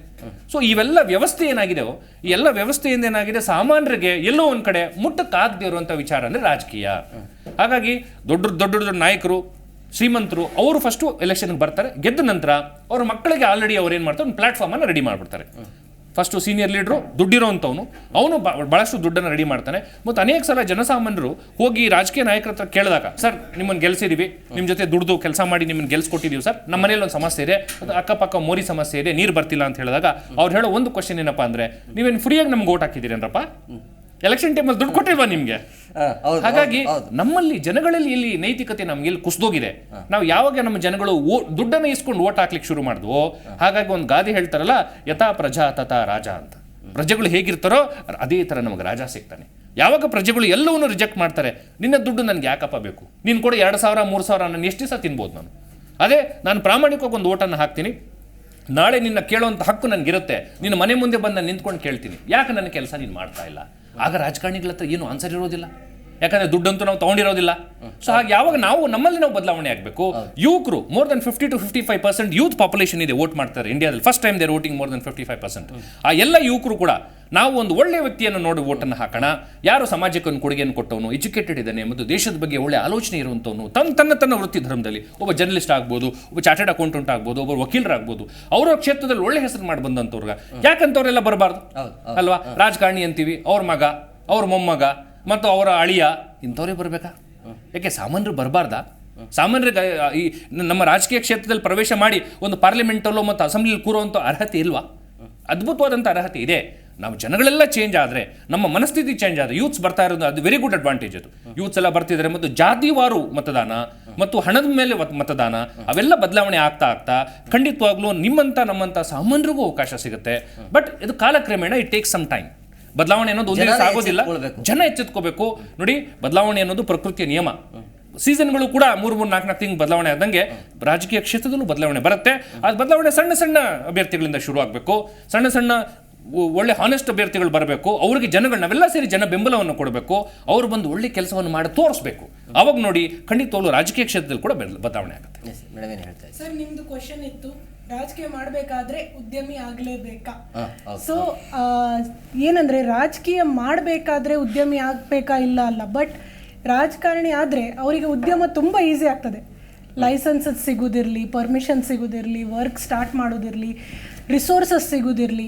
ಸೊ ದಟ್ ಈಸ್ ವೈ ಈಗ ನನ್ನಂಥ ಒಂದು ಸಾಧಾರಣ ಸಿಟಿಸನಿಗೆ ನನಗೆ ಇವತ್ತು ಒಂದು ದೊಡ್ಡದು ಫ್ಯಾಕ್ಟ್ರಿ ಹಾಕಬೇಕಾದ್ರೆ, ಒಂದು semiconductor for example, it is impossible. ನನಗೆ I don't have the human resources, I don't have the money resources, I don't have any connections. But ಈಗ ಒಬ್ಬರು ಅದೇ ಪವರಲ್ಲಿ ಇದ್ದವರಿಗೆ ಏನಾದರೂ ಈಗ ಬಿಸ್ನೆಸ್ ಹಾಕಬೇಕಾದ್ರೆ it is much more easy. ಅವ್ರು ಜಸ್ಟ್ ಒಂದು ಹೇಳಬೇಕು ನನಗೆ ಇದು ಮಾಡಬೇಕು ಅಂತ. ಅವರಿಗೆ ಅವ್ರ ಹತ್ರ ಅಷ್ಟು ಹಣ ಇದ್ರೂ ಇಲ್ಲದ್ರೂ ಪಾರ್ಟ್ನರ್ಸ್ ಕೂಡ ಸಿಗ್ತಾರೆ, ಇನ್ವೆಸ್ಟರ್ಸ್ ಕೂಡ ಸಿಗ್ಬೋದು, ಪಾರ್ಟ್ನರ್ಸ್ ಸಿಗ್ಬೋದು, ಲೆಂಡರ್ಸ್ ಸಿಗ್ತಾರೆ, ಎಲ್ಲ ಟೈಪಲ್ಲಿ ಸಿಗ್ತಾರೆ. ಸೊ ಏನಾಗುತ್ತೆ, ನೀವು ಹೇಳಿದ್ರಲ್ಲ ಸರ್, ಫಸ್ಟಿಗೆ ಅವರದ್ದು ಇದು ತುಂಬ ಕಮ್ಮಿ ಇರ್ತದೆ. ಫಸ್ಟ್ ಇಲೆಕ್ಷನ್ ಟೈಮಲ್ಲಿ limited amount of net worth, next ಇಲೆಕ್ಷನಲ್ಲಿ ಜಾಸ್ತಿ ಆಗ್ಬೋದು. ಅವ್ರ ಅಫಿಡೆವಿಟಲ್ಲೇ ಒಂದು 10 ಪಟ್ಟು ಜಾಸ್ತಿ ತೋರಿಸ್ತಾ ಇದ್ದಾರಂತ ಹೇಳಿದರೆ, ಅದಕ್ಕೆ ಮನಿ ಟ್ರೇಲ್ ಇದೆ ಅಂತ ಗೊತ್ತಿದ್ದು 10 ಪಟ್ಟು 100 ಪಟ್ಟು ಜಾಸ್ತಿ ಕೊಡ್ತಾ ಇದ್ದಾರಂತ ಹೇಳಿದರೆ, ಅವರು ಆ 5 ಇಯರ್ಸಲ್ಲಿ ಅವರ ಬಿಸ್ನೆಸ್ ಮೈಂಡಿಗೆ ಸಹ ಸರಿ ಓಡಿಸಿದ್ದಾರೆ. They have tapped the right resources, right connections, right partners, right investors, right lenders, right capitalists, right business opportunities, right fields of business. Okay, ಅದೇ ನನಗೆ 5 ಇಯರ್ಸಲ್ಲಿ ಆಸ್ ಅ ಕಾಮನ್ ಸಿಟಿಸನ್ ಮಾಡ್ಲಿಕ್ಕೆ ಆಗೋದಿಲ್ಲ. ಸೊ ಕೆಲವರು ಹಾಗೆ ಕೂಡ ಮಾಡಿದ್ದಾರೆ. ಎಲ್ಲ ಆಯ್ಕೆಗಳು ಅವ್ರ ಹತ್ರ ಇರುತ್ತೆ, ರಾಜಕಾರಣಿ ಆದ್ರೆ ಎಲ್ಲ ಆಯ್ಕೆಗಳು ಇರುತ್ತೆ, ಈಸಿಲಿ ಎಲ್ಲ ಆಯ್ಕೆಗಳು ಇರುತ್ತೆ. ಎಸ್, ವೇರ್ ಆಸ್ ಇನ್ನೊಂದೇನಂತ ಹೇಳಿದರೆ ಸರ್, ಆಸ್ ಫಾರ್ ಆಸ್ ಅವರದ್ದು ಈಗ ನೀವು ಅಂದ್ಕೊಳ್ಬೋದು ಅದರ್ ದೆನ್ ಎಫಿಡವಿಟ್ ಅದು ಇಲ್ಲ ಅಂತ ನಾನು ಯಾವತ್ತೂ ಹೇಳೋದಿಲ್ಲ. ಮೇ ಬಿ ಇರ್ಬೋದು, ಇರದೇ ಇರ್ಬೋದು. ಸರ್ ಹೇಳಿದಾಗೆ ಒಂದು ಇಲೆಕ್ಷನ್ ಫೈಟ್ ಮಾಡಬೇಕಾದ್ರೆ ಸುಮಾರಷ್ಟು ಖರ್ಚು ಇದ್ದೇ ಇರುತ್ತೆ. ಅಂಥ ನೆಟ್ವರ್ತ್ ಏನಿರುತ್ತೆ which is not in their name, ಅದಕ್ಕೆ ಏನಂದ್ರು ಒಂದು ಆಕ್ಷನ್ ಆಗಲೇಬೇಕು. ದಿನೇಶ್ ಅವರು, ಈಗ ಈ ರಾಜಕಾರಣಿಗಳ ಆದಾಯವನ್ನ ನೋಡಿದಾಗ ಈ ಜನರ ತೆರಿಗೆ ಹಣ ಅವರ ಜೇಬಿಗೆ ಸೇರ್ತಾ ಇದೆಯಾ ಅನ್ನುವಂಥ ಪ್ರಶ್ನೆಗಳು ಹುಟ್ಕೊಳ್ತಾ ಇವೆ. ಈಗ ನೋಡಿ, ರಾಜಕಾರಣಿಗಳಾದ್ರೆ ಬಹಳ ಸಂಪಾದನೆ ಮಾಡೋದು ಬಹಳ ಒಂದು ಈಸಿ ಸರ್. ನೋಡಿ, ಒಬ್ಬ ನಮ್ಮ ಜನರು ಮೊದಲನೇದಾಗಿ ಸಾರ್ವಜನಿಕರು ಏನು ಮತದಾರರಿದ್ದಾರೆ, ಮತದಾರರು ದಿನಕ್ಕೆ 35 ಪೈಸೆ ಹಂಗೆ ತಮ್ಮ ಮತದಾನವನ್ನ ಮಾರ್ಕಂತಾರೆ. ಮೊದಲು ಇದು ತಪ್ಪು, ಮತದಾರರೇ ಭ್ರಷ್ಟರಾಗ್ಬಿಟ್ಟಿದ್ದಾರೆ ಸರ್. ಹಾಗಾಗಿ ನಾವು ಮೊದಲು ಜಾಗೃತಿ ಎನ್ನುವಂಥದ್ದು ಬರೀ ಅವಿದ್ಯಾವಂತರು ಅಂತಲ್ಲ, ವಿದ್ಯಾವಂತ ಮತ್ತು ಪ್ರಬುದ್ಧ ಜನರು ಕೂಡ ಮತದಾನ ಮಾಡ್ಲಿಕ್ಕೆ ಹಣ ಇಸ್ಕೊಂಡು ಮತದಾನ ಮಾಡ್ತಾ ಇದ್ದಾರೆ. ಮೊದಲು ಇದು ನಿಲ್ಲಬೇಕು, ಜನರಿಗೆ ಜಾಗೃತಿ ಬರಬೇಕು. ನೀವು ನೋಡಿ ಸರ್, ಈಗ ಸಂಸದರು ಶಾಸಕರು ಆದ ತಕ್ಷಣ ಅವರ ಕ್ಷೇತ್ರಕ್ಕೆ ಸಾವಿರಾರು ಕೋಟಿ ರೂಪಾಯಿಗಳ ಅನುದಾನ ಬರುತ್ತೆ. ಅದರಲ್ಲೂ ಪ್ರಭಾವಿ ಆಗ್ಬಿಟ್ರೆ ಇನ್ನೂ ಹೆಚ್ಚಿನ ಅನುದಾನ ಬರುತ್ತೆ. ಒಂದು ಕಾಮಗಾರಿಗೆ 30-40% ಒಂದು ಕ್ಷೇತ್ರಕ್ಕೆ ಯಾವುದೋ ಒಂದು ಪೈಪ್ ಲೈನ್ ರಸ್ತೆಗೋ ಒಂದು ಹೊಸ ರಸ್ತೆ ನಿರ್ಮಾಣ ಮಾಡ್ಲಿಕ್ಕೆ 100 ಕೋಟಿ ರೂಪಾಯಿ ಟೆಂಡರ್ ಕೊಟ್ರೆ, ಶಾಸಕರು ಮತ್ತು ಅವರ ಬೆಂಬಲಿಗರಿಗೆ ಅಥವಾ ಅವರ ಹಿಂಬಾಲಕರ ಮೂಲಕ ಟೆಂಡರ್ ಕೊಟ್ಟ ತಕ್ಷಣ ಇವ್ರಿಗೆ 15% ಶಾಸಕರಿಗೋ ಸಂಸದರಿಗೋ ಕಮಿಷನ್ ಹೋಗ್ಬೇಕು. ಇಡೀ ದೇಶದಲ್ಲಿರುವಂತ ಒಂದು ಭ್ರಷ್ಟಾಚಾರದಲ್ಲಿ ಇದೊಂದು. ಹಾಗಾಗಿ ಅಂಥದ್ದನ್ನ ಹಲವಾರು ಕೋಟಿ ರೂಪಾಯಿಗಳನ್ನ ಬೆನಾಮಿ ಹೆಸರಲ್ಲಿ ಗುತ್ತಿಗೆ ತಗೊಂತಾರೆ. ಪ್ರತಿ ವಿಧಾನಸಭಾ ಕ್ಷೇತ್ರದಲ್ಲೂ ಮತದಾನದ ಹಿಂದಿನ ದಿನ ಮತದಾರರಿಗೆ ಹಂಚಲಿಕ್ಕೆ ಅಂತೇಳಿ ಒಂದು ಕನಿಷ್ಠ ಪಕ್ಷ 40-50 ಕೋಟಿ ರೂಪಾಯಿ ಖರ್ಚು ಮಾಡ್ತಾರೆ ಸರ್. ಈ ವಿಧಾನಸಭಾ ಚುನಾವಣೆಯಲ್ಲಿ ಆರಿಸಿ ಬಂದಂತ ಹಲವಾರು ಜನ ಏನು ಗೌರವಾನ್ವಿತ ಶಾಸಕರಿದ್ದಾರೆ. ಈ ಶಾಸಕರೆಲ್ಲ ಒಂದಲ್ಲ ಒಂದು ಉದ್ಯಮದಲ್ಲಿ ತೊಡಗಿರುವಂತವರು, ಯಾವುದೇ ರಾಜಕೀಯ ರಂಗದಲ್ಲಿ, ಶಿಕ್ಷಣ ರಂಗದಲ್ಲಿ, ವಿಜ್ಞಾನ, ಸಮಾಜ ಸೇವೆ, ಕಾನೂನು ಸೇವೆ ಮಾಡಿದಂಥವ್ರು ಬಹಳ ವಿರಳಾತಿ ವಿರಳ. ಎಲ್ಲ ವಾಮ ಮಾರ್ಗದಿಂದ ದುಡ್ಡು ಮಾಡಿದಂಥವ್ರು, ಕಾನೂನು ಬಾಹಿರ ಚಟುವಟಿಕೆಯಲ್ಲಿ ದುಡ್ಡು ಮಾಡಿದಂಥವ್ರು, ಹಲವಾರು ಕ್ರಿಮಿನಲ್ ಪ್ರಕರಣಗಳ ಹಿನ್ನೆಲೆ ಇಲ್ಲಂತವ್ರು ವಿಧಾನಸಭೆಗೆ ಆರಿಸಿ ಬಂದಿದ್ದಾರೆ. ಕಾರಣ ಏನಂತ ಹೇಳಿದ್ರೆ, ನಮ್ಮ ಜನರಿಗೆ ಬೇಕಾಗಿರುವಂತದ್ದು ಚುನಾವಣೆಗೆ 15 ದಿನ ಇದ್ದಂತ ಸಂದರ್ಭದಲ್ಲಿ ಕೊಡುವಂತ ಕುಕ್ಕರು, ಸೀರೆ ಮತ್ತು ಮತದಾನದ ಹಿಂದಿನ ದಿನ ಕೊಡುವಂತ 500 ಅಥವಾ 1000 ರೂಪಾಯಿ. ನಾವು ಪಾರದರ್ಶಕ ಆಡಳಿತನ ಎಲ್ಲಿ ಕಾಣಬೇಕಾಗುತ್ತೆ ಸರ್? ಅಷ್ಟು ಹಣ ಖರ್ಚು ಮಾಡದಂತ ವ್ಯಕ್ತಿನ ನಾವು ಸಾರ್ವಜನಿಕವಾಗಿ ಕೆಲಸ ಮಾಡಿ ನೋಡಿ ಸರ್. ಈಗ ಒಂದು ಹಳ್ಳಿಗೆ ಬೇಕಾಗಿರುವಂತದ್ದು ಸುಸಜ್ಜಿತವಾದಂತ ಒಂದು ರಸ್ತೆ, ಸುಸಜ್ಜಿತವಾದಂತ ಒಂದು ಮೋರಿ, ಕುಡಿಲಿಕ್ಕೆ ಬೇಕಾಗಿರುವಂತ ನೀರು, ಅಥವಾ ತಾಲೂಕು ಮಟ್ಟದಲ್ಲಿ ನಿರುದ್ಯೋಗದ ಸಮಸ್ಯೆ. ಇದನ್ನ ಯಾವ ರಾಜಕಾರಣಿನೂ ಕೂಡ ಹೇಳ್ತಾ ಇಲ್ಲ, ಯಾವ ರಾಜಕಾರಣಿ ಕೂಡ ಮಾಡ್ತಾ ಇಲ್ಲ. ಎಷ್ಟೇ ಅವರ ಏಕಮೇವ ಉದ್ದೇಶ ಏನೋ ಚುನಾವಣೆ ಗೆಲ್ಲಬೇಕು, ಅದಕ್ಕೆ ತಂತ್ರ ಕುತಂತ್ರ ಅಂದ್ರೆ ಪ್ರತಿ ವಿಧಾನಸಭಾ ಕ್ಷೇತ್ರದಲ್ಲೂ ಶಾಸಕರು ಮತ್ತು ಸಂಸದರು ಜನರನ್ನ ಹೇಗೆ ತಮ್ಮ ಕೈಗೊಂಬೆಗಳಾಗಿ ಇಟ್ಕೊಂಡಿದ್ದಾರೆ ಅಂತ ಹೇಳಿದ್ರೆ, ಅವ್ರಿಗೆ ಆಸೆ ಆಕಾಂಕ್ಷೆಗಳು ಈ ಯೋಗ್ಯತೆಗೆ ಅನುಗುಣವಾಗಿ ಮುಖಂಡರನ್ನ ಕೊಂಡುಕೊಳ್ಳುವಂಥದ್ದು, ಅಥವಾ ಒಬ್ಬ ವ್ಯಕ್ತಿ ಮನೆಯಲ್ಲಿ ಒಂದು 20 ಓಟ್ ಇದೆ, ಆತನ ಪ್ರಭಾವ ಇದೆ ಅಂದ್ರೆ ಆತನಿಗೊಂದು 5 ಲಕ್ಷ ಕೊಡೋದು, ಈ ರೀತಿ ಆಗ್ತಾ ಇದೆ. ಈಗ ಇಂಥ ಇದರಲ್ಲಿ ನಾವು ಪಾರದರ್ಶಕ ಆಡಳಿತನ ಕಂಡುಕೋಬಹುದು. 50 ಕೋಟಿ ಖರ್ಚು ಮಾಡದಂತ ಶಾಸಕ ಆಗ್ಲಿ ಸಂಸದರಾಗ್ಲಿ ಅವರು ಭ್ರಷ್ಟಾಚಾರ ಮಾಡಲ್ಲ ಅನ್ನೋದಕ್ಕೆ ಯಾವುದೇ ಖಾತ್ರಿ ಇರಲ್ಲ. ಅಂತ ಶಾಸಕರು ಏನ್ ಮಾಡ್ತಾರೆ ಅಂದ್ರೆ, ತಮ್ಮ ಎಲ್ಲಾ ಪ್ರಭಾವವನ್ನು ಬೀರಿ ಸಾವಿರಾರು ಕೋಟಿ ರೂಪಾಯಿಗಳ ಅನುದಾನವನ್ನ ಸರ್ಕಾರದ ಹಂತದಲ್ಲಿ ಬಿಡುಗಡೆ ಮಾಡಿಸ್ಕೊಂತಾರೆ. ತಮ್ಮ ಹಿಂಬಾಲಕ ಗುತ್ತಿಗೆದಾರರಿಗೆ ಗುತ್ತಿಗೆ ಸಿಗುವಂತ ರೀತಿಯಲ್ಲಿ ಆ ಕಾಮಗಾರಿಗಳನ್ನ ವಹಿಸಿ ಅದರಿಂದ ಅವರು ಪಡೆಯುವಂತ ಕಿಕ್ ಬ್ಯಾಕ್, ಒಂದು 100 ರೂಪಾಯಿಗೆ 20 ರೂಪಾಯಿ ಕಮಿಷನ್, ಅಂದ್ರೆ 1000 ಕೋಟಿ ರೂಪಾಯಿಗೆ 20% ಕಮಿಷನ್ ಅಂದ್ರೆ ಲೆಕ್ಕ ಹಾಕಿ ಸರ್. ಇದು ಲೋಕಾರೂಢಿಯಾಗಿದೆ. ಇದನ್ನ ನಾವು ಹೇಳಿ ದೂರು ಕೊಟ್ಟು ಏನೂ ಆಗ್ತಾ ಇಲ್ಲ. ಟೆಂಡರ್ ನಲ್ಲಿ ಆಮೇಲೆ ಯಾವುದು ಕೂಡ ಗುಣಮಟ್ಟದ ಕಾಮಗಾರಿಗಳಾಗಲ್ಲ. 2 ವರ್ಷದ ನಂತರ ಅದೇ ಕಾಮಗಾರಿಗೆ ಮತ್ತೊಂದು ಕಾಮಗಾರಿ ಟೆಂಡರ್ ಕರೆಯೋದು. 1 ವರ್ಷದಲ್ಲ ಕಾಮಗಾರಿ ಗುಣಮಟ್ಟದಲ್ಲಿ ಆಗಿರಲ್ಲ. ಅದರಿಂದ ನೋಡಿ, ಸಾರ್ವಜನಿಕರು ಒಬ್ಬ ಬಿಡಿ ತಗೊಂಡ್ರು ತೆರಿಗೆ ಕಟ್ತಾನೆ, ಪೆಟ್ರೋಲ್ ಹಾಕ್ಸ್ಕೊಂಡ್ರು ತೆರಿಗೆ ಕಟ್ತಾನೆ, ಒಂದು ಬೇಳೆ ಕಾಳು ತಗೊಂಡ್ರು ತೆರಿಗೆ ಕಟ್ತಾನೆ. ಅಂತ ಸಾರ್ವಜನಿಕರ ತೆರಿಗೆ ಹಣ ನೇರವಾಗಿ ರಾಜಕಾರಣಿಗಳು, ಅಧಿಕಾರಿಗಳ ಮೂಲಕ ರಾಜಕಾರಣಿಗಳ ತಿಜೋರಿ ಸೇರ್ತಾ ಇದೆ. ಇದನ್ನ ಯಾರು ಕೂಡ ಪ್ರಶ್ನೆ ಮಾಡ್ತಾ ಇಲ್ಲ. ಅರ್ಥ ಆಯ್ತಾ ಸರ್? ಇವತ್ತು ನಾವೇನ್ ತೆರಿಗೆ ಕಟ್ತಾ ಇದೀವಿ, ತೆರಿಗೆ ಹಣ ನೇರವಾಗಿ ರಾಜಕಾರಣಿಗಳ ಜೊತೆ ಸೇರ್ತಾ ಇದೆ ಸರ್. ಅದು ಕಾಮಗಾರಿಗಳ ಮೂಲಕನೋ ಮತ್ತೆ ಯಾವುದೋ ಯೋಜನೆ ಮೂಲಕನೋ ಏನಾಗ್ತಾ ಇದೆ, ಇವರ ರಾಜಕಾರಣಿಗಳ ಹಿಂಬಾಲಕರಿಗೆ, ಅವರ ಬೆನಾಮಿ ಕಂಪನಿಗಳಿಗೆ ಆ ರೀತಿ ಕೆಲಸಗಳು ಸಿಗ್ತಾ ಇದೆ. ಒಬ್ಬ ರಾಜಕಾರಣಿಯ ಬೆನಾಮಿ 10 ಕಂಪನಿಗಳಿದೆ ಸರ್. 10 ಕಂಪನಿಗಳಿಗೆ ಎಲ್ಲಾ ಕಾಮಗಾರಿಗಳ ಟೆಂಡರ್ ಸುಮಾರು 5,000 ಕೋಟಿ ರೂಪಾಯಿ ಟೆಂಡರ್ ಬರುತ್ತೆ ಅಂತ ಹೇಳಿದ್ರೆ 20% ಅಂತಂದ್ರೆ ಎಷ್ಟಾಯ್ತು ಸರ್? ಬಟ್ ಇದ್ಯಾವುದು ಕೂಡ ಗಮನಕ್ಕೆ ಬರ್ತಾ ಇಲ್ಲ. ಗಮನಕ್ಕೆ ಬಂದ್ರು ಕೂಡ ಸಮರ್ಪಕವಾಗಿ ವಿರೋಧ ಪಕ್ಷದ ಇರುವಂತ ನಾಯಕರು ಅವರು ಪ್ರಶ್ನೆ ಮಾಡಲ್ಲ. ಕಾರಣ ಏನ್ ಗೊತ್ತಾ ಸರ್? ಇಲ್ಲಿ ಎಲ್ಲರೂ ಕೂಡ ಅದೇ ಭ್ರಷ್ಟಾಚಾರದಲ್ಲಿ ತೊಡಗಿರುವಂತದ್ದು. ಹಾಗಾಗಿ ಸಾರ್ವಜನಿಕರು ಜಾಗೃತರಾಗಬೇಕು. ಸಾರ್ವಜನಿಕರು ಜಾಗೃತ ಆಗ್ತಾ ಇಲ್ಲ. ದಿನೇ ಭ್ರಷ್ಟಾಚಾರ ಹೆಚ್ಚಿಗೆ ಆಗ್ತಾ ಇದೆ ಸರ್. ಯಾವ ಸಂದರ್ಭದಲ್ಲಿ ಮತದಾರರು ರಾಜಕಾರಣಿಗಳು ಕೊಡುವಂತ 500 ರೂಪಾಯಿ ಮತ್ತು 1000 ರೂಪಾಯಿನ ತಿರಸ್ಕಾರ ಮಾಡಿ ಪ್ರಾಮಾಣಿಕ ವ್ಯಕ್ತಿಗಳು ಆಯ್ಕೆ ಮಾಡ್ತಾರೋ ಅಲ್ಲಿವರೆಗೂ ಈ ಭ್ರಷ್ಟಾಚಾರ ಅನ್ನುವಂಥದ್ದು ತಾಂಡ ಆಡ್ತಾ ಇರುತ್ತೆ. ರಾಜಕಾರಣಿಗಳ ಸಂಪತ್ತು ದಿನೇ ಹೆಚ್ಚಾಗ್ತಾನೆ ಇರುತ್ತೆ ಸರ್. ಸರ್ಕಾರ ಇದಕ್ಕೆ ಕಡಿವಾಣ ಹಾಕ್ಬೇಕು ಅಂತ ಹೇಳಿದ್ರೆ ಕೂಡಲೇ ಒಂದು ವಿಶೇಷವಾದಂತ ಒಂದು ತನಿಖಾ ಸಂಸ್ಥೆ ನೇಮಿಸ್ಬೇಕು ಸರ್. ಯಾವ ರಾಜಕಾರಣಿಗಳ ಸ್ಥಳದಲ್ಲಿ ಹೆಚ್ಚಳ ಆಗುತ್ತೆ ತನಿಖೆಗೆ ಆದೇಶ ಮಾಡ್ಬೇಕು. ಸರ್, ಈಗ ಈ ಸಾಮಾನ್ಯರ ಹಣಕಾಸು ಆದ್ರೆ ಸಾಮಾಜಿಕ ಸ್ಥಿತಿ ಇಲ್ಲಿ ಕುಂಠಿತ ಆಗ್ತಾ ಇದೆ. ನಾವೇ ದುಡ್ಡು ಕೊಡೋದು, ಬಟ್ ಇಲ್ಲಿ ನಮ್ಗೆ ಆಗ್ಬೇಕಾಗಿರುವಂಥ ಕೆಲಸ ಕಾರ್ಯಗಳು ಆಗ್ತಾ ಇಲ್ಲ, ಅಭಿವೃದ್ಧಿ ಕೆಲಸ ಕಾರ್ಯಗಳು ಆಗ್ತಾ ಇಲ್ಲ. ಅವ್ರು ಎಷ್ಟಾದ್ರೂ ಆಸ್ತಿ ಮಾಡ್ಕೊಳ್ಳಿ, ಏನಾದ್ರೂ ಮಾಡ್ಕೊಳ್ಳಿ, ಬಟ್ ನಿಮ್ಮ ಕ್ಷೇತ್ರಕ್ಕೆ ಕೊಡುವಂಥ ಕೆಲಸ ಕಾರ್ಯಗಳು ಆಗಿರ್ಬೋದು ಅಥವಾ ನಿಮ್ಮ ಸೇವೆ ಏನಿದೆ ಅನ್ನೋದನ್ನ ಮರ್ತಿದ್ದಾರೆ ಜನ. ಖಂಡಿತ ನೋಡಿ, ಒಂದು ವರ್ಗ ನೋಡಿ, ನೀವು ಶ್ರೀಮಂತರು ರಾಜಕಾರಣಿಗಳೇ ಅಲ್ಲ, ಬೇರೆ ಶ್ರೀಮಂತರು ಎಲ್ಲ ವರ್ಗದವರು ಕೂಡ ಶ್ರೀಮಂತರಾಗ್ತಾ ಇದ್ದಾರೆ. The percentage of people are becoming rich ಜಾಸ್ತಿ ಆಗ್ತಾ ಇದ್ದಾರೆ. ಅವರು ಪಾಪ ಬಡವರು ಆಗ್ತಾನೆ ಇದ್ದಾರೆ. ಮಿಡಲ್ ಕ್ಲಾಸ್ ಅವರು ಕೂಡ ಅವ್ರ ಮಿಡಲ್ ಕ್ಲಾಸ್ ಅಲ್ಲಿ ಇದ್ದವರು ಕೆಳಗಡೆ ಬರ್ತಾ ಇದ್ದಾರೆ. ಸೊ ಅವರ ಆರ್ಥಿಕ ಸ್ಥಿತಿ ದಿನೇ ಕಮ್ಮಿ ಆಗ್ತಾ ಇದೆ. ಯಾಕೆ? ಪ್ರತಿ ವರ್ಷ ನಾವು ಕಟ್ಟೋ ಟ್ಯಾಕ್ಸ್, ಬಜೆಟ್ ಅಲ್ಲಿ ನಮಗೆ ಬರಬೇಕಾಗಿರೋ ಅನುದಾನ ಮತ್ತು ನಮಗೆ ಸಿಗ್ಬೇಕಾಗಿರೋ ಸವಲತ್ತು ಯಾವುದಕ್ಕೂ ನಮಗೆ ಸಿಗ್ತಾ ಇಲ್ಲ. ಈಗ ನಾವು ಏನಕ್ಕೆ ಟ್ಯಾಕ್ಸ್ ಕಟ್ತೀವಿ? ಒಂದು ಕಾನ್ಸೆಪ್ಟ್ ಇದೆ, ಸಾಮಾನ್ಯ ನಾಗರಿಕ ಮತ್ತು ಸರ್ಕಾರದ ಮಧ್ಯೆ ಒಂದು ಸೋಷಿಯಲ್ ಕಾಂಟ್ರಾಕ್ಟ್ ಅಂತ ಸೋಷಿಯಾಲಜಿಯಲ್ಲಿ ನಾವು ಮಾತಾಡ್ತೀವಿ. It's a social contract. ಏನದು? ನಾನು ಸರ್ಕಾರನ ಯಾಕೆ ನೇಮಿಸಿದ್ದೀನಿ ಅಂದರೆ ನನಗೆ ಎಲ್ಲ ಕೆಲಸಗಳು ಮಾಡ್ಕೊಡ್ಲಿಕ್ಕೆ ನನಗೆ ಪುರ್ಸತ್ತಿಲ್ಲ, ನಾನು ನನ್ನ ವೈಯಕ್ತಿಕ ಕೆಲಸಗಳಲ್ಲಿ ಬ್ಯುಸಿ ಇರ್ತೀನಿ, ಹಾಗಾಗಿ ನಾನು ನನ್ನ ಪ್ರತಿನಿಧಿಯನ್ನು ನಾನು ನೇಮಿಸಿದ್ದೀನಿ. ನಿಮ್ಮ ಕೆಲಸ ಏನಪ್ಪ ಅಂದರೆ ನಮಗೆ ಸವಲತ್ತುಗಳು ಮತ್ತು ಪ್ರಜೆಗಳಿಗೆ ಬೇಕಾಗಿರೋ ಎಲ್ಲ ಸವಲತ್ತುಗಳು ಕೊಡೋದು ನಿಮ್ಮ ಧರ್ಮ. ಈಗೇನಾಗ್ತಿದೆ, ಅವ್ರು ಯಾವಾಗ ಕರಪ್ಟ್ ಆದ್ರು ಪ್ರತಿ ಕ್ಷೇತ್ರದಲ್ಲೂ ಅನುದಾನ ಬಿಡುಗಡೆ ಮಾಡ್ತಾರೆ. ಒಂದು ರಸ್ತೆ ಮಾಡ್ತೀರಿ, ಒಂದು ಯಾವುದೋ ನೀರು ವ್ಯವಸ್ಥೆ ಮಾಡ್ತೀರಿ, ಎಜುಕೇಷನ್ಗೆ ಒಂದು ಸರ್ಕಾರಿ ಶಾಲೆಗಳನ್ನು ಕಟ್ತೀರಿ, ಎಲ್ಲ ಕತೆ. ಆಮೇಲೆ ಗೌರ್ಮೆಂಟ್ ಹಾಸ್ಪಿಟಲ್ಸ್ ಇದೆ, ಎಲ್ಲೂ ಕೂಡ ಸರಿಯಾದಂಥ ನಿಮಗೆ ಮೆಡಿಸಿನ್ ಸಿಗೋದಿಲ್ಲ. ರಸ್ತೆ ಕೂಡ ಒಂದೊಂದು ವರ್ಷಕ್ಕೆ ಎತ್ಕೊಂಡು ಹೋಗ್ತದೆ. ನಿಮ್ಗೆ ಎಲ್ಲೂ ಕೂಡ ಯಾವ ಥರ ಬೆನಿಫಿಟ್ ಸರ್ಕಾರದಿಂದ ಜನಗಳಿಗೆ ಸಿಗ್ತಾ ಇದೆ? ಎಲ್ಲ ದಿನೇ ದಿನೇ ಪದಾರ್ಥಗಳ ಬೆಲೆ ಏರಿಕೆ ಆಗ್ತಾ ಹೋಗ್ತಾ ಇದೆ. ಬೆಂಗಳೂರಲ್ಲಿ ನೀರೇ ಸಿಗ್ತಾ ಇಲ್ಲ. ಅಂಡರ್ಗ್ರೌಂಡ್ ವಾಟರ್ ಟೇಬಲ್ ಕೆಟ್ಟೋಯ್ತು. ಅಂಡರ್ಗ್ರೌಂಡ್ ವಾಟರ್ ಟೇಬಲ್ ತುಂಬಾ ಕಮ್ಮಿ ಹೋಗ್ತಿದೆ. Water is becoming very scarce ಈಗ. ಮತ್ತು ಬಿಸಿಲಿನ ಧಗೆಗೆ ನೀರು ಸಿಗ್ತಾ ಇಲ್ಲ, ಗ್ರೀನರಿ ಕಮ್ಮಿ ಆಗ್ತಾ ಇದೆ. ಬೆಂಗಳೂರಲ್ಲಿ ಟ್ರಾನ್ಸ್ಪೋರ್ಟ್ ಸಮಸ್ಯೆ ಇದೆ, ಹೆವಿ ಟ್ರಾಫಿಕ್ ಸಮಸ್ಯೆ ಇದೆ. ಸೊ ಜನಸಾಮಾನ್ಯಗಳು ಅವರ್ ಗಟ್ಟಲೆ ಕೂತ್ಕೊಂಡು ಒದ್ದಾಡಿದ್ರು ಕೂಡ ಇದ್ರ ಬಗ್ಗೆ ಕಾಳಜಿ ತಗೊಂಡವ್ರು ಯಾರೂ ಇಲ್ಲ. ಯಾಕೆ? ನಾವು ಮಾಡ್ತಿರುವಂಥ ತಪ್ಪು ಆಯ್ಕೆ. ಈ ನನ್ನ ತಪ್ಪು ಆಯ್ಕೆ ಎಲ್ಲರಿಗೂ ನನ್ನ ಕರ್ಕೊಂಡು ಹೋಗುತ್ತೆ. ಅಂದರೆ ನನಗೆ ಸಿಗಬೇಕಾಗಿರೋ ಯಾವ ಸವಲತ್ತು ನನಗೆ ಸಿಗೋದಿಲ್ಲ. ನಾನು ಈಗ ನೀವು ಒಬ್ಬ ಸಣ್ಣ ಪರಿವಾರಕ್ಕೆ ಒಳ್ಳೆ ಆ ಪರಿವಾರದಲ್ಲಿರೋ ಒಬ್ಬ ಎಜುಕೇಟೆಡ್ ವ್ಯಕ್ತಿ ಯಾರೇ ಇರಲಿ, ಅವನಿಗೊಂದು ಉದ್ಯೋಗ ಕೊಟ್ಟರೆ ಅವನ ಇಡೀ ಪರಿವಾರ ಚೆನ್ನಾಗಿರುತ್ತೆ. ಅವ್ನು ಕೆಲಸ ಮಾಡ್ತಾನೆ, ತನ್ನ ತಂದೆ ತಾಯಿ ಸಾಕ್ತಾನೆ, ಮದುವೆ ಮಾಡ್ಕೊಂಡು ಹೆಂಡತಿ ಮಕ್ಕಳು ಸಾಕ್ತಾನೆ. ಜೊತೆಯಲ್ಲಿ ಅವನಿಗೊಂದು ಹೆಲ್ತ್ ಇನ್ಶೂರೆನ್ಸ್ ಪಾಲಿಸಿಯನ್ನು ಸರ್ಕಾರ ಕೊಟ್ಟರೆ ಅವನ ಮನೆಗೆಲ್ಲ ಹೆಲ್ತ್ ಇನ್ಶೂರೆನ್ಸ್ ಆಗ್ತದೆ.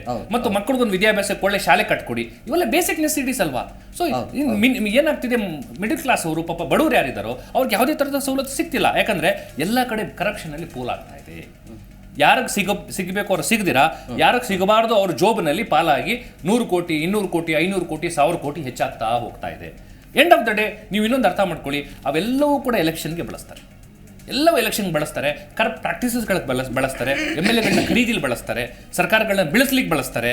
ಎಂಡ್ ಆಫ್ ದ ಡೇ ಏನಾಗುತ್ತೆ, ನಮ್ಮ ಪ್ರಜಾಪ್ರಭುತ್ವ ವ್ಯವಸ್ಥೆಯನ್ನು ಹಾಳು ಮಾಡಲಿಕ್ಕೆ ಆ ಕರಪ್ಷನ್ ಅಮೌಂಟ್ ಹೋಗ್ತದೆ.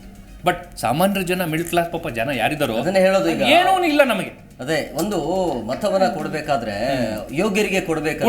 ನೀವು ಯೋಗ್ಯರಿಗೆ ಕೊಟ್ಟಿಲ್ಲ ಅಂತಂದ್ರೆ ಇಡೀ ಆ ಸಮಾಜಕ್ಕೆ ಆಗುವಂತ ಪಾಪ ಇದೆಯಲ್ಲ, ಗ್ರೇಟೆಸ್ಟ್ ಡೇಂಜರ್ ನಮಗದು ಬರುತ್ತೆ. ಅದು ನಮಗೆ ಸುತ್ಕೊಳ್ಳುತ್ತದೆ. ಏನ್ ಹೇಳ್ತಾ ಇದ್ದೀವಿ ಈಗ ಸರ್ ಹೇಳಿದ್ ಒಂದು ಕರೆಕ್ಟ್. ಯಾಕಂದ್ರೆ ಏನಂದ್ರೆ the rich is becoming richer. ಏನೋ ಅವರದ್ದು ಈಗ ಶ್ರೀಮಂತರು ಹೇಳಿದ್ರೆ ಅವರದೇ ಕಂಪನೀಸ್ ಇರ್ಬೋದು, ಅವರದೇ ಬಿಸ್ನೆಸ್ ಇರ್ಬೋದು, ಕ್ಯಾಪಿಟಲಿಸಮ್ ಇದರಲ್ಲಿ ಅವರು ರಿಚ್ ಆಗ್ತಾ ಇದ್ದಾರೆ. ಬಡವರು ಏನಿದ್ದಾರೆ, ದ ವೆರಿ ಬಿಲೋ ಪವರ್ಟಿ ಲೈನ್, ಅವರು ಈಗ ನಾವು ಹೇಳ್ಬೋದು ಓಕೆ ರಿಚ್ ಆಗ್ತಾ ಇದ್ದಾರೆ, ಅದಕ್ಕೆ ಅವ್ರು ಯಾರಿಗೂ ಕಂಪ್ಲೇಂಟ್ ಮಾಡಲ್ಲ. ನೀವು ಕರಪ್ಷನ್ ಮಾಡಿ 200, 300, 500 ಕೋಟಿ ತಿನ್ನಿರಿ, ಅವರಿಗೆ ದೇ ಆರ್ ಲೀಸ್ಟ್ ಬಾದರ್ಡ್. ಅವ್ರಿಗೆ ಅವರದೇ ಹೆಡ್ಏಕ್ಸ್ ಇದೆ. ಅವ್ರು ಡೈಲಿ ನಾನು ಇವತ್ತು 1 ಕೋಟಿ ಪ್ರಾಫಿಟ್, ನಾಳೆ 2 ಕೋಟಿ ಪ್ರಾಫಿಟ್ ಮಾಡಬೇಕು, ಅದು ಅವರ ಮೆಂಟಾಲಿಟಿ. ಪೂವರ್ ಜನರಿಗೆ ಏನಾಗುತ್ತೆ, ಪೂವರ್ ಜನ ಈಗ ಒಂದು ಬಿಲೋ ಪವರ್ಟಿ ಲೈನ್ ಇದ್ದವರು ಅವ್ರು ಹೋಗಿ ಕಂಪ್ಲೇಂಟ್ ಮಾಡಿದರೆ ಅವರಿಗೆ ನಾಳೆ ಸಪೋರ್ಟಿಗೆ ಯಾರು ಇರ್ತಾರೆ ಅವರೊಟ್ಟಿಗೆ? ನೋ ಬಡಿ. They will be isolated. ಅದಕ್ಕಿಂತ ಪೂವರ್ ಏನು ಹೇಳ್ತಾರೆ, ನನಗೆ ಏನೋ ಒಂದು ಫ್ರೀ ಏನೋ ಎಲ್ಲ ಸಿಗುತ್ತೆ, let me take that and let me be happy, ನಂದು ನೆಸೆಸಿಟೀಸ್ ಆಯಿತು. ಮಿಡಲ್ ಕ್ಲಾಸ್ ಅವರಿಗೆ ಏನಾಗುತ್ತೆ, ನಮ್ಮ ಕೈಯಿಂದ ನಮ್ಮ ಜೇಬಿಂದ ಯಾರೂ ತಗೊಳ್ತಾ ಇಲ್ಲ, ಕೊಡಿ ನನಗೆ ಈಗ ಹಣ ಅಂತ ಹೇಳಿ. ಈಗ ಹೇಗೆ ಮಾಡ್ತಾ ಇರೋದು, ನೀವೇ ಹೇಳಿದ್ರಿ ಈಗ, ಅಲ್ಲ ಸರ್ ಹೇಳಿದ್ರಿ ಈಗ ಏನಂದರೆ 1000 crores ಇದು ರಸ್ತೆ ಮಾಡಿದರೆ 1200 crores ಅಂತ ಹೇಳ್ಬೋದು. 200 crores ಪಾಕೆಟ್ ಮಾಡ್ತಾರೆ. As a middle class what will I think, ನನ್ನ ಪಾಕೆಟಿಂದ ಹೋಗಿದೆ ಇಲ್ಲ, ಏನೋ ಗೌರ್ಮೆಂಟ್ ಅವ್ರಿಗೆ ಸ್ಯಾಂಕ್ಷನ್ ಮಾಡಿದೆ ಅದರಲ್ಲೇ ತಗೊಂಡಿದ್ದಾರೆ, ನನಗೆ ರೋಡ್ ಸಿಕ್ತು, ನನಗೆ ಮನೆಯಿಂದ ಆಫೀಸ್ ಹೋಗ್ಲಿಕ್ಕೆ ಈಗ ಇದು ಐ ಹ್ಯಾವ್ ಇದು. ಸೊ ಮಿಡಲ್ ಕ್ಲಾಸ್ ಕಂಪ್ಲೇಂಟ್ ಮಾಡೋದಿಲ್ಲ, because every one has their own headaches, every one is busy in their own lifes, every one wants to, ಎಲ್ಲರಿಗೆ ಅವರವರದೇ ನೆಸೆಸಿಟೀಸ್ ಫುಲ್ಫಿಲ್ ಮಾಡಬೇಕು, ಅದಾಗ್ತಾ ಇದೆ. ಸೊ ಯಾವಾಗ ಜನರು ಕಂಪ್ಲೇಂಟ್ ಮಾಡೋದು ಹೇಳಿ, ಯಾವಾಗ ಒಂದು ಡಿಸೆಂಟ್ ಕ್ರಿಯೇಟ್ ಆಗುತ್ತೆ, ಬಡವರಿಗೆ ಅವರ ನೆಸೆಸಿಟೀಸ್ ಸಿಗೋದಿಲ್ಲ, ಶ್ರೀಮಂತರಿಗೆ ಅವರ ಲಕ್ಸುರೀಸ್ ಸಿಗೋದಿಲ್ಲ, ಮಿಡಲ್ ಕ್ಲಾಸಿಗೆ ಅವರ day to day life disrupt ಆಗಿ ಹೋಗ್ತದೆ, ಆವಾಗ ಡಿಸೆಂಟ್ ಶುರು ಆಗೋದು. ಒಂದೇ ಒಂದು ದಿನ ನೀವು ಇಲ್ಲಿ ಬ್ಯಾಂಗ್ಳೂರಲ್ಲಿ ಎಲ್ಲಿಯಾದರೂ ಮೇನ್ ರೋಡಲ್ಲಿ ಎಲ್ಲ 4 sides ಡಿಗ್ ಮಾಡಿ ಇಡಿ, ಆ ದಿನ ನಿಮ್ಗೆ ಗೊತ್ತಾಗುತ್ತೆ ಎಷ್ಟು ಡಿಸೆಂಟ್, ಎಷ್ಟು ಟ್ವಿಟ್ಟರ್ ಮೇಲೆ ಕಂಪ್ಲೇಂಟ್ಸ್ ಬರುತ್ತೆ ಎಲ್ಲ. ಅದೇ ರೋಡಲ್ಲಿ ಕ್ಲಿಯರ್ ರೋಡ್ ಇದ್ದು ಡೈಲಿ 1 ಗಂಟೆ ಟ್ರಾಫಿಕಲ್ಲಿ ನಿಂತರೂ ಕೂಡ ಯಾರೂ ಕಂಪ್ಲೇಂಟ್ ಮಾಡಲ್ಲ. So when there is a clear cut disruption, ಆವಾಗವೇ ಡಿಸೆಂಟ್ ಬರೋದು. And all the social statuses, they are happy with what they are getting. One rich is getting their luxury, they are getting their profits. ಅವರಿಗೆ India ಅಲ್ಲದೆ ಬೇರೆ ಕಂಟ್ರಿಯಲ್ಲಿ opportunities ಸಿಗ್ತಾ ಇದೆ just because they are Indian. ಬಡವರಿಗೆ ಎಲ್ಲ freebies ಸಿಗ್ತಾ ಇದೆ, ಮಿಡಲ್ ಕ್ಲಾಸಿಗೆ day to day life no disruption. So why will any one complain? ಮತ್ತೆ ಯಾರು ಪ್ರಶ್ನೆ ಮಾಡಬೇಕು? ಸರ್ ಇದ್ದಾರಲ್ಲ, ಸೋಷಿಯಲ್ ಆಕ್ಟಿವಿಸ್ಟ್, ಅವ್ರು ಮಾಡ್ತಾ ಇದ್ದಾರಲ್ಲ. ನಮ್ಮ ಜನರಿಗೆ ಪ್ರತಿಭಟಿಸುವಂತ ಹಕ್ಕಿಲ್ಲ ಸರ್. ಈ ಭಾರತ ದೇಶದಲ್ಲಿ ಎಷ್ಟು ಸಾವಿರ ಜನ ಪ್ರತಿಭಟಿಸ್ತಾರೆ ಸರ್. ಹೋಗ್ಲಿ, ನಮ್ಮ ರಾಜ್ಯದಲ್ಲೇ ಆಗ್ಲಿ ಯಾವ ಸಂಸದರ ವಿರುದ್ಧವಾಗಿ ಪ್ರತಿಭಟನೆ ಮಾಡ್ತಾರೆ, ಕಾನೂನಾತ್ಮಕವಾಗಿ ಯಾರು ಹೋರಾಟ ಮಾಡ್ತಾ ಇದ್ದಾರೆ?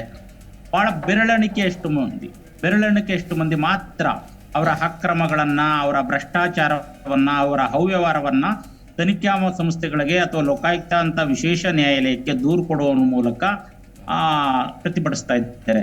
ಇದು ಈ ಅವೇರ್ನೆಸ್ ಏನ್ ಮಾಡಿದೆ, ಸಾರ್ವಜನಿಕರಿಗೆ ಬರಬೇಕು, ಅವ್ರ ಕ್ಷೇತ್ರದ ಜನರಿಗೆ ಬರಬೇಕು, ಅವ್ರ ಹೋಬಳಿ ಜನರಿಗೆ ಬರಬೇಕು, ಆ ಗ್ರಾಮದ ಜನರಿಗೆ ಬರಬೇಕು, ಆ ವಿಧಾನಸಭಾ ಕ್ಷೇತ್ರದ ಜನರಿಗೆ ಬರಬೇಕು, ಆ ಲೋಕಸಭಾ ವ್ಯಾಪ್ತಿಯ ಕ್ಷೇತ್ರಗಳ ಜನರಿಗೆ ಬರಬೇಕು.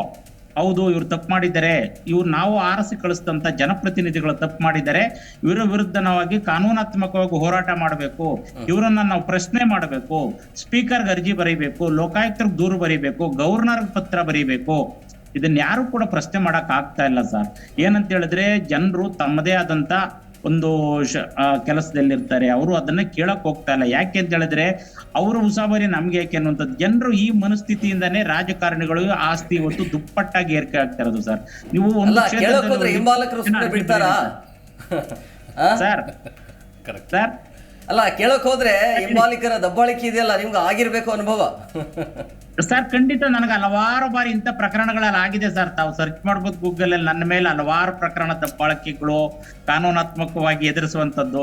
ಬಟ್ ಎಲ್ಲವನ್ನು ಬಿಟ್ಟು ನಿಲ್ಬಹುದು ಸರ್. ಬಟ್ ಏನಂತ ಹೇಳಿದ್ರೆ ಕಾನೂನು ಎಲ್ಲದಕ್ಕೂ ಒಂದು ಪರಿಹಾರ ಕೊಡುತ್ತೆ. ಕಾನೂನನ್ನ ಯಾರು ಉಲ್ಲಂಘನೆ ಮಾಡ್ಲಿಕ್ಕೆ ಆಗಲ್ಲ.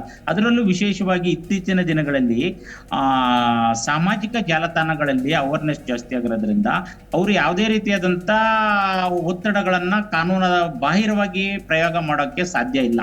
ಏನಂತ ಹೇಳಿದ್ರೆ ಒಬ್ಬನ್ನೇ ಎದುರಿಸಬಹುದು ಸರ್. ಒಂದು ಕ್ಷೇತ್ರದಲ್ಲಿ ನೀವು 10 ಜನನ್ನ ಮಾಡಿ 10 ಜನ ಅದೇ ಅರ್ಜಿಯನ್ನ ಹಾಕಿ ಯಾರು ಕೂಡ ಅದನ್ನ ಟಚ್ ಮಾಡಕ್ ಹೋಗಲ್ಲ, ಮುಟ್ಟಕ್ ಬರಲ್ಲ. ಬಟ್ ಯಾಕೆ ಅಂತ ಹೇಳಿದ್ರೆ ಅವ್ರದ್ದು ಹೋರಾಟ ಕಾನೂನಾತ್ಮಕವಾಗಿ ನೈಜತೆಯಿಂದ ಕೂಡಿರ್ಬೇಕು. ಅಂತ ಸಂದರ್ಭದಲ್ಲಿ ಕಾನೂನು ಅವರ ರಕ್ಷಣೆ ಕೊಡುತ್ತೆ. ಬಟ್ ಪ್ರತಿಭಟಿಸುವಂತ ಹಕ್ಕಿರ್ಬೇಕಲ್ಲ. ನಮ್ಮ ಜನರಿಗೆ ಆ ಪ್ರತಿಭಟಿಸುವಂತ ಹಕ್ಕನ್ನ ರಾಜಕಾರಣಿಗಳು ಕಿತ್ತಿ ಅವ್ರ ಜೇಬಲ್ಲಿ ಇಟ್ಕೊಂಡ್ಬಿಟ್ಟಿದ್ದಾರೆ ಸರ್. ಯಾರು ಕೂಡ ಪ್ರಶ್ನೆ ಮಾಡಲ್ಲ. ಅವರ ಕಣ್ಣೆದುರಿಗೆ ಅಕ್ರಮ ವ್ಯವಹಾರಗಳು ನಡೆದ್ರು ಕೂಡ ನಮ್ಗೆ ಗೊತ್ತಿಲ್ಲ ಅಂತೇಳಿ ತಲೆನ ಈ ಕಡೆ ತಿರುಗಿಸ್ಕೊಂಡು ಹೋಗ್ತಾರೆ ಸರ್. ಅದು ತಪ್ಪು. ಜನರಿಗೆ ಅವೇರ್ನೆಸ್ ಬರಬೇಕು. ಅವೇರ್ನೆಸ್ ಇದ್ರೂ ಕೂಡ ಯಾರು ಪ್ರಶ್ನೆ ಮಾಡಕ್ ಹೋಗ್ತಾ ಇಲ್ಲ. ಭ್ರಷ್ಟಾಚಾರ ಏನಾಗ್ತಾ ಇದೆ ದಿನೇ ದಿನೇ ನೋಡಿ ಸರ್. ಒಂದು ಖಾತೆ ಮಾಡ್ಕೊಡ್ಲಿಕ್ಕೆ 20,000 ಬೇಕು ಅಂತ ಹೇಳಿದ್ರೆ ಏನ್ ಮಾಡ್ತಾರೆ ರೈತರು? ಆಗಲ್ಲಪ್ಪ, 5,000 ಕೊಡ್ತೀನಿ ಅಂತೇಳಿ ಕೊಟ್ಬಿಟ್ಟು ಹೋಗ್ತಾರೆ. ಅದರಲ್ಲಿ 1% ಅಷ್ಟೇ ಜನರು ನಾವು ಲಂಚವನ್ನು ಕೊಡಕ್ಕಾಗಲ್ಲ ಅಂತೇಳಿ ಲೋಕಾಯುಕ್ತದಂತ ಸಂಸ್ಥೆಗೆ ದೂರು ಕೊಟ್ಟು ಸರ್ಕಾರಿ ಅಧಿಕಾರಿಗಳನ್ನ ಇಡಿಸ್ತಾ ಇದ್ದಾರೆ. ಆಮೇಲೆ ರಾಜಕಾರಣಿಗಳು ನೇರವಾಗಿ ಗುತ್ತಿಗೆದಾರರು ಹಲವಾರು ಕಂಪನಿಗಳಿಂದ ಲಂಚ ಪಡ್ಕೊಂತ ಇದ್ದಾರೆ. ಅದನ್ನ ಯಾರು ಕೂಡ ದೂರು ಕೊಟ್ಟು ಪ್ರಕರಣವನ್ನ ದಾಖಲು ಮಾಡ್ತಾ ಇಲ್ಲ. ಕಾರಣ ಏನಂತ ಹೇಳಿದ್ರೆ ತನಿಖಾ ಸಂಸ್ಥೆಗಳಲ್ಲಿ ದಕ್ಷ ಅಧಿಕಾರಿಗಳನ್ನ ನೇಮಕ ಮಾಡ್ತಾ ಇಲ್ಲ, ಪ್ರಾಮಾಣಿಕ ಅಧಿಕಾರಿಗಳನ್ನ ನೇಮಕ ಮಾಡ್ತಾ ಇಲ್ಲ. ಅಲ್ಲೂ ಕೂಡ ಮಹಾನ್ ಭ್ರಷ್ಟ ಅಧಿಕಾರಿಗಳನ್ನ ಲೋಕಾಯುಕ್ತದಂತ ಸಂಸ್ಥೆಗೆ ತಂದು ಕುಂಡ್ರಿಸಿದಾಗ ಏನಾಗುತ್ತೆ ಸರ್? ಅವರು ಭ್ರಷ್ಟರ ಪರವಾಗಿ ವರ್ತನೆ ಮಾಡ್ತಾರೆ. ಲೋಕಾಯುಕ್ತದಂತ ಸಂಸ್ಥೆಗೆ ದಕ್ಷ ಮತ್ತು ಪ್ರಾಮಾಣಿಕ ಅಧಿಕಾರಿಗಳನ್ನ ನೇಮಿಸಬೇಕು. ಅಂತ ಸಂದರ್ಭದಲ್ಲಿ ಮಾತ್ರ ಕೆಲವೊಬ್ರು ಪ್ರಾಮಾಣಿಕ. ಹಿಂದೆ ಮಧುಕರ್ ಶೆಟ್ಟರ್ ಅಂತ ಒಬ್ಬ ದಕ್ಷ IPS ಅಧಿಕಾರಿ ಇದ್ರು ಸರ್. ಅವರು ಕೋಲಾರದ ಅಲ್ಲಿ ಶಾಸಕರಾಗಿದ್ದಂತ ಸಂಪಂಗಿ ಅಂತ ಒಬ್ಬ ಶಾಸಕರಿದ್ರು. ಅವ್ರನ್ನ ಶಾಸಕರ ಭವನದಲ್ಲಿ ಬಂಧಿಸ್ತಾರೆ ಲಂಚ ಪ್ರಕರಣದಲ್ಲಿ. ಅಂತ ಅಧಿಕಾರಿ ಕಳ್ಕೊಂಡ ನಂತರ ಇದುವರೆಗೂ ಕೂಡ ಒಬ್ಬ ಶಾಸಕರ ಮೇಲೆ ಪ್ರಕರಣ ದಾಖಲು ಮಾಡ್ಲಿಲ್ಲ. ಸುಮೋಟೋ ಪ್ರಕರಣ ಅವ್ರಿಗೆ ಗೊತ್ತಿದೆ ಅಧಿಕಾರಿಗಳಿಗೆ, ಪ್ರತಿ ವರ್ಷ ಆಸ್ತಿ ರೇಜ್ ಆಗ್ತಾ ಇದೆ, ಇಂಥ ಪ್ರಕರಣದಲ್ಲಿ ಶಾಸಕರು ಇಂತಿಷ್ಟೆಲ್ಲ ಪ್ರಕರಣದಲ್ಲಿ ಲಂಚ ಪಡ್ಕೊಂತ ಇದ್ದಾರೆ ಅಂತ. ಬಟ್ ಅದು ಯಾರು ಕೂಡ ಕಾನೂನಾತ್ಮಕವಾಗಿ ಮುಂದುವರಿತಾ ಇಲ್ಲ. ಯಾಕೆಂದ್ರೆ ನೆಕ್ಸ್ಟ್ ಪೋಸ್ಟಿಂಗ್ಗೆ ಅವರು ಶಾಸಕರ ಶಿಫಾರಸ್ ಪತ್ರ ಬೇಕು, ಸಚಿವರ ಶಿಫಾರಸ್ ಪತ್ರ ಬೇಕು. ಹಾಗಾಗಿ ನಾವು ಏನ್ ಮಾಡೋದು, ಯಾಕೆ ವಿರೋಧ ಮಾಡ್ಕೋಬೇಕು ಅಂತ ಹೇಳಿ ಕಣ್ಣೆದುರಿಗೆ ನಡೆಯುವಂತ ಭ್ರಷ್ಟಾಚಾರವನ್ನು ಕೂಡ ಕಂಡು ಕಾಣದಂತ ರೀತಿಯಲ್ಲಿ ವರ್ತನೆ ಮಾಡ್ತಾರೆ. ಇದು ನಮ್ಮ ಪ್ರಜಾಪ್ರಭುತ್ವದ ದೌರ್ಬಲ್ಯ ಸರ್. ಎಸ್, ನಿಜ. ನಿನ್ನೆ ನನ್ಗೊಬ್ರು ಕಾಲ್ ಮಾಡಿದ್ರು, ಹಿಂಗೆ ಏನೂ ಇಲ್ಲ, ಏನು ದಾಖಲಾತಿ ಇಲ್ಲದೆ ಬಿಲ್ ಮಾಡ್ತಾರೆ. ಇಬ್ರು ಅಕ್ಕ ತಂಗಿರು, ಇಬ್ರು PDO ಅಂತೆ. ನನಗೆ ಫೋನ್ ಬರುತ್ತೆ, ಏನೂ ಇಲ್ಲ ಅಂದರೆ ಸುಮ್ಮನೆ ಬಿಲ್ ಹಾಕ್ತಾರೆ, ಸುಮ್ಮನೆ ದುಡ್ಡು ತೊಗೊಳ್ತಾ ಇದ್ದಾರೆ, ನಮ್ಗೆ ಸಾಕಾಗ್ಬಿಟ್ಟಿದೆ ಸರ್, ಏನು ಮಾಡಬೇಕು ಅಂತೇಳಿ. ನಾನು ಹೇಳಿದೆ, ನೀನು ಹೋಗಿ ಕಂಪ್ಲೇಂಟ್ ಮಾಡು, ರೈಸ್ ಮಾಡು, ನಿನ್ನ ಹೆಸರು ಉಳ್ಕೋತೀಯ ಅಂತ ಹೇಳಿದೆ ನಾನು. ನೀವು ಮೀಡಿಯಾ ಮಾಡುತ್ತೆ ಅಥವಾ ಯಾವೊಬ್ಬ ಹೋರಾಟಗಾರ ಮಾಡ್ತಾನೆ ಅನ್ನೋದು ಬೇಡ. ನಿಮ್ಗೆ ಡೌಟ್ ಇದೆಲ್ಲ ಎಲ್ಲ ದಾಖಲಾತಿದೆ, ನೀನು ಹೋಗಿ ಕಂಪ್ಲೇಂಟ್ ಮಾಡು, ಏನಾಗಲ್ಲ, ಬೇಕಾದ್ರೆ ನಾವು ನಿಲ್ತೀವಿ ಹಿಂದೆ ಅಂತ ಹೇಳಿದೆ ನಾನು. ಆಯ್ತು ಬಿಡಿ ಸರ್, ನೋಡೋಣ ಅಂತ ಹೇಳಿದ್ರು. ಈ ರೀತಿ ನೋಡಿ, ಅಕ್ಕ ತಂಗಿರು ಇಬ್ರು PDOರಾಗಿ ಆ ನುಂಗು ತೇಗ್ತಾ ಇದ್ದಾರೆ ಸರ್. ಈಗ ನೀವು PDOಗಳ ಭ್ರಷ್ಟಾಚಾರ ಸರ್, 15ನೇ ಹಣಕಾಸು ಅಂತ ಒಂದು ಯೋಜನೆ ಇದೆ ಸರ್, 15th ಫೈನಾನ್ಸ್. ಅದರಲ್ಲಿ ಬೀದಿ ದೀಪಗಳ ಖರೀದಿ ಅಂತ ಮಾಡ್ತಾರೆ ಸರ್. 50 ರೂಪಾಯಿ ಲೈಟ್ಗೆ 500 ರೂಪಾಯಿ ಬರೀತಾರೆ ಸರ್. ಎಷ್ಟು ಹೇಳಿ ಸರ್? 50 ರೂಪಾಯಿ ಲೈಟ್ಗೆ 500 ರೂಪಾಯಿ ಬರೀತಾರೆ. ಒಂದು ನೆಲ್ಲಿ ಒಂದು ನೆಲ್ಲಿಯನ್ನು, ಒಂದು ಕಬ್ಬಿಣದ ನೆಲ್ಲಿಗೆ ಒಂದು 100 ರೂಪಾಯಿ ಆಗಿದ್ರೆ ಒಂದು 700 ರೂಪಾಯಿ ಬರೀತಾರೆ. ಇಂಥ ಪ್ರಕರಣ PDOಗಳು ಏನಾಗಿದೆ, ಗ್ರಾಮ ಪಂಚಾಯಿತಿಯಲ್ಲಿ ಆಯಾ ಪಕ್ಷದ ಹಿಂಬಾಲಕರು ಅಧ್ಯಕ್ಷರು ಆಗಿರೋದ್ರಿಂದ PDOಗಳನ್ನ ಯಾರು ಕೇಳಕ್ಕಾಗ್ತಾ ಇಲ್ಲ. ಕಾರಣ ಏನಂತ ಹೇಳಿದ್ರೆ, PDOಗಳು ಒಬ್ಬ ತಾಲೂಕು ತಹಶೀಲ್ದಾರ್ಗೆ ಸಮವಾಗಿ ಅಕ್ರಮವಾಗಿ ಭ್ರಷ್ಟಾಚಾರ ಮಾಡ್ತಾರೆ ಸರ್. ಸುಮಾರು ನಾವು ಕಳೆದ ತಿಂಗಳಲ್ಲಿ ದೇವದುರ್ಗ ತಾಲೂಕು ರಾಯಚೂರು ಜಿಲ್ಲೆಯಲ್ಲಿ 33 ಜನ PDOಗಳು ಸಸ್ಪೆಂಡ್ ಮಾಡಿಸ್ತು ಸರ್, ಇದೇ ಅಕ್ರಮಕ್ಕೆ ಸಂಬಂಧಪಟ್ಟಂಗೆ. ಅದರಲ್ಲಿ ಬರೀತಾರೆ ಸರ್ ಸ್ಪಷ್ಟವಾಗಿ, ಇವರ ವಿರುದ್ಧ ಸಸ್ಪೆಂಡ್ ಮಾಡೋ ಜೊತೆಗೆ ಕ್ರಿಮಿನಲ್ ಪ್ರಕರಣ ಮಾಡ್ಬೇಕಂತೇಳಿ. ಆ 33 ಜನ PDOಗಳ ರಕ್ಷಣೆಗೆ ಇಡೀ ಜಿಲ್ಲೆ ಇಲ್ಲಿರುವಂತ ಎಲ್ಲಾ ಪಕ್ಷದ ರಾಜಕಾರಣಿಗಳು ನಿಂತ್ಕೊಂತಾರೆ. ಕಾರಣ ಏನಂತ ಹೇಳಿದ್ರೆ, ಅಷ್ಟು ಜನ 33 PDOಗಳು ಎಲ್ಲಾ ರಾಜಕಾರಣಿಗಳಿಗೂ ಚುನಾವಣಾ ಸಂದರ್ಭದಲ್ಲಿ ಕಪ್ಪ ಕಾಣಿಕೆ ಸಲ್ಲಿಸಿದ್ದಾರೆ. ಪಕ್ಷಾತೀತವಾಗಿ ಅವರನ್ನ ಕ್ರಿಮಿನಲ್ ಪ್ರಕರಣ ದಾಖಲೆ ಮಾಡ್ತಾ ಇದ್ದಂಗೆ ನೋಡ್ಕೊಂಡಿದ್ದಾರೆ ದೇವದುರ್ಗ ತಾಲೂಕಲ್ಲಿ. ಹಾಗಾಗಿ ಹೌದು ಸರ್. ಕೊನೆಯದಾಗಿ ಹೇಳೋದಾದ್ರೆ ಸರ್, ಕೊನೆಯದಾಗಿ ಏನಂದರೆ, ಅಫಿಡವಿಟಲ್ಲಿ ಇದ್ದದಕ್ಕೆ ಮನಿ ಟ್ರೇಲ್ ಇರುತ್ತೆ. ಬಟ್ ಅಫಿಡವಿಟ್ ಇದು ಹೊರಗಡೆ ಏನಾದರೂ ಇದೆ, ಹೀಗೆ ಯಾರಿಗಾದರೂ ಇದು ಸಂಶಯ ಇದ್ದರೆ, it is better to put on RTI act. ನಿಮಗೆ ಯಾರಾದರೂ, ಈಗ ನೀವು ಹೇಳಿದ್ರಿ ಓಪನ್ಲಿ ಕರಪ್ಷನ್ ಆಗ್ತಾ ಇದೆ ಅಂತ ಹೇಳಿ, so it is better to put on RTI. Second ಏನಂತ ಹೇಳಿದರೆ, we have developed a lot. ನೀವೀಗ ಒಂದು 30-40 ವರ್ಷ ಹಿಂದೆ ನೋಡಿದರೆ, ಈಗ ಫಾರ್ ಎಕ್ಸಾಂಪಲ್ ಮೊನ್ನೆ ಸಮ್ ಮಂತ್ಸ್ ಬ್ಯಾಕ್ ಪಾಕಿಸ್ತಾನದ ಇಲೆಕ್ಷನ್ಸ್ ನೋಡುವಾಗ ಏನೋ ನಮ್ಮದು ಒಂದು ಚಿಕ್ಕದು ವಯಸ್ಸು ಇರುವಾಗ 30 ವರ್ಷ ಹಿಂದೆ ಹೇಗಿತ್ತು ಹಾಗೆ, like I have never done a paper ballot. Okay, ನಾವು ಮಾಡಿದೆಲ್ಲ EVM. ಸೊ ಅದರಲ್ಲೇ ನಮ್ಗೆ ಗೊತ್ತಾಯಿತು ಎರಡೂ ದೇಶ ಒಂದೇ ದಿನ ಹುಟ್ಟಿದ್ದು. ಬಟ್ ಅವ್ರು ಹೇಗಿದ್ದಾರೆ, ನಾವು ಹೇಗಿದ್ದೇವೆ, what is the level of corruption there and here. ಅದಕ್ಕೇನು ಮಾಡೋದಂದರೆ ಸರ್, ಏನಂದರೆ ಕಮ್ಮಿ ಕರಪ್ಷನ್ ಇದ್ದದಕ್ಕೆ ನಾವು ಬೆಟರ್ ಅಂತ ಅಂದ್ಕೊಳ್ಬೇಕು, ಏನೋ ಹಾಗೆ ಕಮ್ಮಿ ಇದ್ದಾದರೆ ಓಕೆ ಅಂತ. ಬಟ್ ಅದರಲ್ಲೇ ನಾವು ಚಂದ ಮಾಡಿ ಇದು ಮಾಡಿರಬೇಕು. ಎಲ್ಲಿಯಾದರೂ ಏನಾದರೂ ಜಾಸ್ತಿ ಸಂಶಯ ಇದ್ದರೆ ಆಫ್ಕೋರ್ಸ್ ಅದಕ್ಕೆ ಅದರದ್ದಂಥವೇ ಲೀಗಲ್ ರೂಟ್ಸ್ ಇದೆ. ಆ ರೂಟ್ಸ್ ನಾವು ಎನಿವನ್, ನಾನು ಇರ್ಬೋದು, ನೀವು ಇರ್ಬೋದು, ಸರ್ ಇರ್ಬೋದು, ಯಾರೇ ಇರಲಿ, we can adapt those routes and go head and file a complaint, not an issue. ಆಗಲೇ ನೀವು ಹೇಳಿದ್ರಿ, ನಾವು ಯಾಕೆ ಕಲ್ಲಲ್ಲಿ ಅವರಿದ್ದಾರೆ ಹೋರಾಟ ಮಾಡೋದಕ್ಕೆ ಕ್ವಿಕ್ಕಾಗಿ ಈಗ ಜನರಿಗೆ ಸಂದೇಶ ಕೊಡಬೇಕು. ಈಗ ಏನ್ ಗೊತ್ತಾ ಸರ್, ಈಗ ನಾನು ಈ ರಾಜ್ಯದ 28 ಶಾಸಕರ ಚುನಾವಣಾ ಅಫಿಡವಿಟ್ ಇದೆ ಸರ್. ಈಗ ಕೆಲವ್ರನ್ನ ಫೈಂಡ್ ಔಟ್ ಮಾಡಿದೀವಿ ಸರ್, ಹೇಗೆಲ್ಲ ಅಕ್ರಮ ಆಗಿದೆ ಅಂತೇಳಿ. ಇದನ್ನ ನಾವು ಲೋಕಾಯುಕ್ತ ನ್ಯಾಯಾಲಯದಲ್ಲಿ ಪ್ರಕರಣ ದಾಖಲು ಮಾಡ್ಬೇಕಂತ ಹೇಳಿದ್ರೆ, ಇವ್ರ ವಿರುದ್ಧ ನಾವು ಸ್ಯಾಂಕ್ಷನ್ ಟು ಪ್ರಾಸಿಕ್ಯೂಷನ್ ಪರ್ಮಿಷನ್ ತಗೋಬೇಕು ಹಾಲಿ ಸಂಸದರಿಗೆ. ಈ ಪ್ರಾಸಿಕ್ಯೂಷನ್ ಪರ್ಮಿಷನ್ ತಗೊಳ್ಳಿಕ್ಕೆ ನಮ್ಗೆ 2 ವರ್ಷ ಬೇಕು ಸರ್. ಕೊಡ್ತಾರ ಕೊಡಲ್ಲ? ಮೊನ್ನೆ ವಕೀಲ್ ಸಾಹೇಬ್ರು ಗೊತ್ತಿದೆ ಸರ್ ಅದ್ರ ಬಗ್ಗೆ. ಬಹಳ ಸಮಸ್ಯೆ ನಾನು ಹೇಳಿದಷ್ಟೇ. ಕೊನೆಯದಾಗಿ ನಮ್ಮ ಎಲ್ಲ ಮತದಾರರು ಯಾರಿದ್ದಾರೋ, ಸಾಮಾನ್ಯ ಜನರಿದ್ದಾರೋ, ಅವರಲ್ಲಿ ಒಂದು ವೈಯಕ್ತಿಕ ಮತ್ತು ಮನಸ್ಪೂರ್ವಕ ಒಂದು ರಿಕ್ವೆಸ್ಟ್ ಏನಪ್ಪಾ ಅಂದ್ರೆ, ಎಲ್ಲ ಬದಲಾವಣೆ ನಮ್ಮಿಂದ ಮಾತ್ರ ಸಾಧ್ಯ, ಅದು ನಮ್ಮ ಓಟಿಂದ ಮಾತ್ರ ಸಾಧ್ಯ. ನಮ್ಮಲ್ಲೂ ಕೂಡ ಈಗ ಓಟನ್ನು ಹಾಕ್ತೀವಿ. ಈಗ ನಾವು ಸೋಷಿಯಲ್ ಮೀಡಿಯಾ ಬಹಳಷ್ಟು ಅಡ್ವಾನ್ಸ್ ಆಗಿದೆ. ಯಾರ್ಯಾರು ಕರಪ್ಟ್ ಇದ್ದಾರೆ, ಯಾರ್ಯಾರ ಆಸ್ತಿ ತುಂಬಾ ದುಪ್ಪಟ್ಟಾಗಿದೆ, ಯಾರ್ಯಾರ ಕ್ರಿಮಿನಲ್ ಪ್ರಕರಣ ಇದೆ, ಎಲ್ಲವೂ ಕೂಡ ಆನ್ಲೈನ್ ಸಿಕ್ಬಿಡುತ್ತೆ. ನಾವೆಲ್ಲ ಎಜುಕೇಟೆಡ್ ಇದೀವಿ, ಆಯ್ತು, ನಾವು ನಮ್ಮ ಪ್ರೊಫೆಷನಲ್ ಬಿಸಿ ಇದೀವಿ. ಬಟ್ ನಾವು ಫೇಸ್ಬುಕ್ ಆನ್ಲೈನ್ ಅಲ್ಲಿ ಇದ್ದಾಗ ನಮ್ಗೆ ಇದೆಲ್ಲ ಮಾಹಿತಿ ಗೊತ್ತಾಗ್ತದೆ. ಹಾಗಿದ್ದಾಗ ಅಟ್ಲೀಸ್ಟ್ ಓಟ್ ಹಾಕುವಂತ ಸಮಯದಲ್ಲಿ ಒಬ್ಬ ಯಾರೋ ಸಾಮಾನ್ಯದವನು, ಹಾನೆಸ್ಟ್ ಇರುವಂತವನು, ತನ್ನ ಪ್ರೊಫೆಷನ್ ಒಳ್ಳೆ ಕೆಲಸ ಮಾಡಿರೋನು, ಅವ್ನಿಗೆ ಯಾಕೆ ಓಟ್ ಹಾಕ್ಬಾರ್ದು? ನಾವು ಒಂದು ಸಣ್ಣ ಬದಲಾವಣೆ, ಒಂದು ಕ್ಷೇತ್ರದಲ್ಲಿ ಒಬ್ಬನ ಆಯ್ಕೆ ಮಾಡ್ಕೊಂಡ್ಬರೋಣ. ಬದಲಾವಣೆ ಬರಬೇಕು. ಬದಲಾವಣೆ ನಮ್ಮಿಂದ ಆಗ್ಲಿ, ಒಳ್ಳೆ ಅಭ್ಯರ್ಥಿನ ಓಟನ್ನು ಹಾಕೋಣ. Once we start rejecting that ಅಲ್ವಾ, ನೋಡಿ ಆವಾಗ ಇವಾಗಿಂದಾಗಿ ಈ ಲೋಕಸಭಾ ಚುನಾವಣೆ ಇಲ್ಲಿಂದನೇ ಶುರು. Okay, thank you very much. ಇಷ್ಟೊತ್ತು ಕಾರ್ಯಕ್ರಮ, 3 ಜನಕ್ಕೂ ಇಷ್ಟೊತ್ತು ಕಾರ್ಯಕ್ರಮಕ್ಕೆ ಜವಾರಾಗಿದೆ. ಎಸ್, ನೋಡಿದ್ರಲ್ಲ ವೀಕ್ಷಕರೇ, ನಿಜವಾಗ್ಲೂ ಕೂಡ ಸಹಜವಾಗಿ ಸೋಷಿಯಲ್ ಮೀಡಿಯಾದಲ್ಲಿ ನಿಮಗೆ ಗೊತ್ತಿರುತ್ತೆ ಯಾರ್ದು ಆದಾಯ ಹೇಗಿತ್ತು, ಯಾವ ರೀತಿಯಾಗಿ ದುಪ್ಪಟ್ಟು ಆಗಿದೆ ಅಂತೇಳಿ. ಬಟ್ ಇದೆಲ್ಲ ಕಂಟ್ರೋಲ್ ಆಗಬೇಕು ಅಂತಂದರೆ ನಮ್ಮಂತಹ ಸಾಮಾನ್ಯ ಜನರಿಗೆ ಮಾತ್ರ ಅದು ಸಾಧ್ಯ. ಯಾಕಂದರೆ ನೀವು ಆರಿಸಿ ತರಬೇಕು ಅಂತಂದರೆ ಯೋಗ್ಯರಿಗೆ ಅವಕಾಶವನ್ನು ಮಾಡಿಕೊಡಬೇಕಾಗತ್ತೆ. ಹಾಗಾಗಿ ಆ ಯೋಗ್ಯರು ಯಾರು ಅನ್ನೋದನ್ನು ನೀವು ಯೋಚನೆ ಮಾಡಿ. ನಮಸ್ಕಾರ.